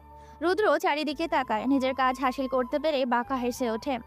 স্যার, যেমনটা বলেছিলেন ঠিক তেমনভাবেই সব কিছু করেছি। টাকাটার জন্য আপনাকে অনেক ধন্যবাদ স্যার। পুলিশ নিজের কথা শেষ করতে পারে না, তার আগেই রুদ্র নিজের হাতের পিস্তল তুলে নেয়। গান পয়েন্টে পুলিশটাকে নেয়, চোখের পলকে গুলি চালায়। পুলিশটি সঙ্গে সঙ্গে মেঝেতে লুটিয়ে পড়ে, মৃত্যু যন্ত্রণায় ছটফট করতে থাকে। রুদ্র সেদিকে তাকিয়ে জোরে জোরে হাসতে থাকে। এরপর সতর্কভাবে বিল্ডিং থেকে বেরিয়ে আসে। তার ফোনে রিজভির কল আসে। হয়েছে কাজ? জি স্যার, কাজ শেষ। তার সঙ্গে যেই এসপি ওই কেসের সঙ্গে জড়িত ছিল তাকেও শেষ করে দেওয়া হয়েছে। গুড, তবে আমাদের কাজ এখনো শেষ হয়নি। এই কোর্সের সঙ্গে এখনো যারা যুক্ত আছে সবাইকে একে একে মারতে হবে, একাই। আর কাউকে মারতে হবে না স্যার, এসপি একাই এই কেস হ্যান্ডেল করছিল। শুধু এই কাজ নয়, ওদের 3 জনের তথ্য সংগ্রহ করে পুলিশ আটক থেকে শুরু করে মিস এঞ্জেলিনার কাজ অবধি সে একাই করেছিল, এসপি শুদ্ধ চৌধুরী। রিজভি কল কেটে দেয়। কিছুক্ষণ ভাবে ফের একা একাই বলে, শুদ্ধ চৌধুরী, তার বিষয়টা দেখতে হবে। মিস অ্যাঞ্জেলিনা মারা গেলেও শুদ্ধ বেঁচে আছে। তাকে তখনও হসপিটাল নেওয়া হয়। অপারেশন শুরু হয় দ্রুত। বুকের ভেতর থেকে 2টা গুলি বের করা হয়। অপারেশন সাকসেসফুল হয়। অপরদিকে রিজভির সঙ্গে রিয়ানের ডিল ফাইনাল হয়। তারা সবকিছু ওকে করে জয়লাভের হাসি হাসে। 2 দিন পর শুদ্ধের জ্ঞান ফেরে। সে নিজেকে একটু সুস্থ বোধ করে। তাকে স্পেশাল কেবিনে রাখা হয়েছে। কেবিনের দেওয়ালে একটা ছোট্ট টিভি। সেখানে খবরে চ্যানেলে দেওয়া মিস্টার সাংবাদিকদের বলছে, জেনারিক মেডিসিন এগ্রিমেন্ট স্বাক্ষর করতে এসেছিলেন মিস অ্যাঞ্জেলিনা। উনি আমাদের সরকারি একজন বিশিষ্ট অতিথি ছিল। ইনভেস্টমেন্ট চলছে, কে বা কারা তাকে খুন করেছে সেটা খুব তাড়াতাড়ি আপনাদের সামনে চলে আসবে। নিউজটা দেখে শুদ্ধ কিছুটা রেগে যায়। শেষমেশ সে রক্ষা করতে পারল না মিস অ্যাঞ্জেলিনাকে। নিঝুম টিভিটা বন্ধ করে শুদ্ধ দিকে এগিয়ে আসে। তাকে হাতের বাহু ধরে সাবধানে শোয়া থেকে উঠিয়ে দেয়। একটু সুস্থ হলেও এখনো কিছুটা দুর্বল শুদ্ধ। ডক্টর একটা প্রেসক্রিপশন নিয়ে এগিয়ে আসে শুদ্ধর দিকে। শুদ্ধকে ওষুধ সম্পর্কে কিছু তথ্য দিয়ে সবকিছু বুঝিয়ে দিয়ে আবারও চলে যায়। নার্স খাবার আনে। নিঝুম সেটা নিজের হাতেই তুলে নেয়। শুদ্ধর কাছে খাবার নিয়ে এগিয়ে যায়। শুদ্ধ সেখান থেকে শুধু জুসের গ্লাসটা তুলে নেয়, বাকি কিছু খেতে চায় না। তো নিঝুম তাকে জোর করে স্যুপ খাইয়ে দেয়। কিছুক্ষণ বাদে শান্ত, ঈশান, সৌরভ সবাই শুদ্ধর কাছে আসে। তারা প্রথমে এখানেই ছিল, অপারেশন শেষে আবার গিয়েছিল। নিজেদের মধ্যে কিছুক্ষণ কথা বলতে থাকে। নিঝুম এক পাশে দাঁড়িয়ে আছে। একসময় ঈশান বলে, এবার থেকে যা করবি ভেবেচিন্তে করবি, সাবধানে করবি। এত রিস্ক নেওয়া বেশি বেশি হয়ে গেছিল না? এবার তো লাইফটাকে সিরিয়াসলি নিয়ে শুদ্ধ। শুদ্ধ সবার দিকে তাকিয়ে কোমল কণ্ঠ বলে, লাইফ যখন প্রাণ হারানোর ভয় ছিল তখন ভয় পেতাম, কিন্তু এবার যখন মৃত্যু কেমন কাছে থেকে দেখে আসলাম, তাহলে এখন আবার কেন ওকে ভয় পাবো? আজ থেকে নির্ভয়ে আমি সব কিছু করবো। ঢাকার ব্যস্ত রাস্তা। রাত নেমে এসেছে, প্রায় শেষ রাতের দিকে। আস্তে আস্তে ব্যস্ত রাস্তা ফাঁকা হতে চলেছে, তবে একদম ফাঁকা নয়। মাঝে মধ্যে দুটো একটা করে অনবরত গাড়ি চলছে। কেরামত আলী রাস্তায় গাড়ি থামিয়ে বাইরে দাঁড়িয়ে আছে। তার সঙ্গে আরও 3 জন, অভিষেক, দুর্জয়, রাঘব। তাদেরকে কেরামত নিজেই ছাড়িয়ে এনেছে রিজভির কথায়। থানা থেকে সরাসরি এখানে এসেছে। রিজভির জন্য অপেক্ষা করছে তারা। কিছুক্ষণ সময় পেরিয়ে গেল। রিজভির গাড়ির দেখা মিলে। গাড়ি ব্রেক করে। রিজভি বাইরে বের হয়ে আসে। তুই এসে দেখিস। এই দেখ খোকা, আমি ওদের বের করে এনেছি। আপনার বাবা আমাদের বের করে এনেছে, এজন্য আপনাকে ধন্যবাদ। উনি যদি আমাদের ওনার শক্তি খরচ করে বের না করতো তাহলে এতক্ষণ জেলে পচেই মরতে হতো। জীবনে প্রথমবার পুলিশ আমাদের আটক করলো, তোমার থানা নিয়ে যাওয়া হলো। দুর্জয় কিছুটা কড়া কণ্ঠে রিজভিকে বলে, এই এসপির জন্য এত কিছু হলো, আপনার তো উচিত ছিল ওকে হাসপাতালেই মেরে ফেলা। রিজভি দুর্জয়ের দিকে এগিয়ে যায়, কাঁধে আলতে হাত রেখে বলে, দুর্জয়, এই যে তোমার ছোট ভাই রুদ্র আমার কাজ করে, এটাই কি তোমার জানো? না, তোমরা জানো না। এই যে তোমরা আমার কাজ করো, এটাই আমার ভাই জানে না। রিজভি রেজওয়ান এর হয়ে কখন কে কোথায় কাজ করে সেটা কেউ জানে না, এমনকি আমার বাবাও না। কিন্তু এই পুলিশ অফিসার শুদ্ধ চৌধুরীও সব কিছু জানে। এঞ্জেলিনার সিকিউরিটি তোমাদের 3 জনকে সব একা করেছে, কিন্তু তবু আমি সুযোগ পেয়েও ওকে মারলাম না কেন? কারণ সে একটা জিনিয়াস, আর জিনিয়াস আরেকজন জিনিয়াস আরেকজন জিনিয়াসের সঙ্গে খেলতে ভালোবাসে, মারতে না। রিজভি কথা বলতে বলতে সেখানে বাইক নিয়ে আসে রুদ্র। রুদ্র বাইক থেকে নেমে আসে। ওর সম্পর্কে সব খোঁজ নিয়েছি স্যার। কি জানতে পারলে? ওর এখানে কেউ নেই। এখানে বলতে কোথাও কেউ নেই। পরিবারের কেউ, এমনকি কোনো আত্মীয় নেই। ও ছোটবেলা বস্তিতে কাটিয়েছে, তারপর নিজের ইচ্ছায় পুলিশ অফিসার হয়েছে। কথাগুলো মনোযোগ দিয়ে শোনে সবাই। রুদ্র একটু দম নিয়ে আবার বলে, একটা খবর আছে স্যার, ও থানা বাদেও এমন একটা জায়গা আছে যেখানে বেশিরভাগ সময় থাকে। রিজভি কথাটা শুনে বাঁকা হাসে। বোঝা যায় এখন তার কি করা উচিত। মনে মনে সিদ্ধান্ত নিয়েও নেয় এখন ও ওই জায়গায় যাবে। রাত আরও গভীর হয়। কিছু ঘন্টা পরেই সকাল নেমে আসবে। রিজভি শুদ্ধ ল্যাব ঘরে ঢোকে, চারিদিকে খুঁটিয়ে খুঁটিয়ে দেখতে থাকে। বেশ অবাক হয় হোক, একজন মানুষ এতটা খবর কিভাবে সংগ্রহ করতে পারে। প্রত্যেকটা ছবি দেখতে থাকে রিজভি। সেখানে সবার ছবি রয়েছে, সঙ্গে বিভিন্ন আকারের দিয়ে চিহ্ন দেওয়া। সব ছবি দেখে রিজভি হতভম্ব হয়ে যায়। এখানে তার থেকে শুরু করে সব কিছুর ছবি রয়েছে, বিভিন্ন প্ল্যান বোর্ড। রিজভি চারিদিকে যখন দেখছে তখনই হতবাক হচ্ছে। হঠাৎ তার চোখ একটা ছবিতে পড়ে। এই ছবিটা সুইজারল্যান্ড মিটিংয়ের। সেখানে সে রিয়ানের সঙ্গে মিটিং করছে। ছবিটা বোর্ডের পিন দিয়ে আটকানো। রিজভি পিন ছাড়িয়ে ছবিটা খুলে হাতে নেয়। একবার দেখে আবার আটকে রাখে সেখানেই। শুধু আগের চেয়ে বেশ সুস্থ। আজ বিকেলে তার ছুটি হওয়ার কথা। নিজুম এখনও সেখানেই আছে, সবসময় ছায়ার মতো শুধুর আশেপাশেই রয়ে গেছে। কেবিনে ডক্টর আসে। বুলেটের একটা টুকরো এখন আপনার বুকের মধ্যে রয়ে গেছে, সেটা ইমিডিয়েটলি সারানোর দরকার। তাহলে কি আবার সার্জারি করানো লাগবে? হ্যাঁ, অবশ্যই। এটা কোনোভাবেই সম্ভব নয় ডক্টর। আজকে বিকেলেই আমাদের ছুটি দেওয়ার কথা। আমি সেই অনুযায়ী সব কিছু প্ল্যান করেছি। এখন কিভাবে এটা সম্ভব? চিন্তা করবেন না, আমি কাল বিকেলেই ছুটি দিয়ে দেব। শুদ্ধ রাজি হয় না, তবে ডক্টর জানায় এটা জরুরি, না করলে পরে সমস্যা হতে পারে। নিজুম সহ শুদ্ধকে কোনোভাবে রাজি করায়। অবশেষে শুদ্ধ রাজি হয়। পরদিন শুদ্ধর দ্বিতীয়বারের মতো আবার অপারেশন শুরু হয়। তবে অবাক করার বিষয়, এখানে ডক্টর নিজে একাই অপারেশন করে, দ্বিতীয় কেউ ছিল না। অপারেশন শেষে শুদ্ধকে আবার কেবিনে নেওয়া হয়। একটু দুর্বল লাগছিল বলে সেদিন শুদ্ধ ছুটি নেয়নি। রাত নেমে আসে, সে কেবিনে ঘুমিয়ে আছে। পাশের সোফাতে নিজুম ঘুমিয়ে আছে। হঠাৎ শুদ্ধ জেগে আসে। সে স্পষ্ট দেখেছে এখানে রিজভি ছিল।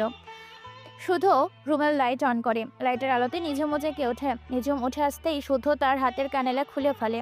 নিজুম আটকানোর চেষ্টা করে, কিন্তু শুদ্ধ শোনে না। বাইরে এসে এদিক ওদিক খুঁজতে থাকে রিজভিকে। কি করছো শুদ্ধ? এই অবস্থায় বাইরে কেন আসলে? নিজম এখানে কেউ ছিল? কেউ নেই শুদ্ধ, তুমি ভুল দেখছো। মনের ভুল তোমার, এখানে কেউ নেই। না নিজম, আমি এখানে স্পষ্ট দেখেছি। শুদ্ধ চেঁচামেচিতে নার্স এগিয়ে আসে। নিজুম ও নার্স মিলে শুদ্ধকে ভেতরে নিয়ে যায়। বিছানায় বসিয়ে নার্স চলে যায়। বিশ্বাস করো নিঝুম, এখানে কেউ ছিল। আমি স্পষ্ট দেখেছি কেবিনে রিজভি দাঁড়িয়েছিল। না শুদ্ধ, তুমি ভুল দেখেছো। রিজভি যদি সত্যি আসতো তাহলে সে তোমাকে মেরে ফেলতো। আমি যেহেতু সবকিছু জেনে ওকে মারিনি, ও সবকিছু জেনে আমাকে মারছে না। আমাকে না মারার পেছনে নিশ্চয়ই ওর কিছু কারণ আছে। রিজভি আড়াল থেকে বেরিয়ে আসে, মুখে রহস্যময় হাসি। হসপিটালের রাস্তা ধরে বেরিয়ে পড়ে। কানে ব্লুটুথ ডিভাইস। রিজভি ফোন বের করে লোকেশন সেটিংয়ে গিয়ে স্যাটেলাইট কানেক্ট করে। এখানে দাঁড়িয়ে থেকেই শুদ্ধর সব কথা শুনতে পাচ্ছে। হাসতে থাকে রিজভি। চোখের সামনে ভাসছে কালকের ঘটনা। কাল রিজভি ডক্টরের সঙ্গে দেখা করেছিল।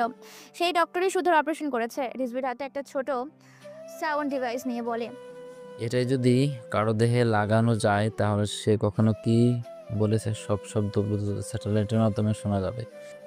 ডিভাইসটা ডক্টরের দিকে এগিয়ে দিয়ে বলে, দারুণ একটা। আপনি যে কোনোভাবে একটা সুন্দর দেহের মাঝখানে রাখবেন, তাহলে আপনার কাজ শেষ। এর পরিবর্তে আপনি অনেক অঙ্কের টাকা পাবেন। রিজভি কল্পনা থেকে বাস্তবে ফিরে আসে। এখন সে শুদ্ধর প্রত্যেকটা কথা শুনতে পারবে। শুদ্ধ যখন যার সঙ্গে যেই কথা বলবে সেটা রিজভি ব্লুটুথের মাধ্যমে শুনে নিতে পারবে। অপরদিকে শুদ্ধ কোনোভাবেই জানতে পারবে না সে বুকের ভেতর একটি সম্পূর্ণ ডিভাইস নিয়ে ঘুরছে। এসব খুনাখুরো টের পাওয়ার চান্সও নেই। পরদিন সকালে শুদ্ধের ছুটি হয়। এই অবস্থায় ট্রেনিং কেন্দ্রে না গিয়ে শুদ্ধ চলে আসে একটা নতুন বাড়িতে। এটা ঈশানের মাধ্যমে পেয়েছে শুদ্ধ। ঈশান ভাড়া করে দিয়েছে। শুদ্ধর সঙ্গে নিঝুমও যায়। নতুন বাড়িতে সবকিছু আগে থেকেই আছে, জিনিসে ভরপুর, তবে গোছগাছ করার প্রয়োজন। নিঝুম শুদ্ধর ঘরটা সুন্দর করে গোছগাছ করে। শুদ্ধ টেবিলের ওপর হেলান দিয়ে দাঁড়িয়ে আছে। খেয়াল করছে নিঝুমকে, যে কতটা যত্ন সহকারে সবকিছু করে চলেছে। নিজম তোমাকে ধন্যবাদ এই পর্যন্ত এত সাহায্য করার জন্য। ইভেন এখনও সাহায্য করেই যাচ্ছ। ধন্যবাদ বলতে পারো, কিন্তু ভালোবাসার মধ্যে দুঃখিত ধন্যবাদ থাকে না। কিন্তু তুমি তো আমায় ভালোবাসো না, সেজন্য ধন্যবাদ বলতেই পারো।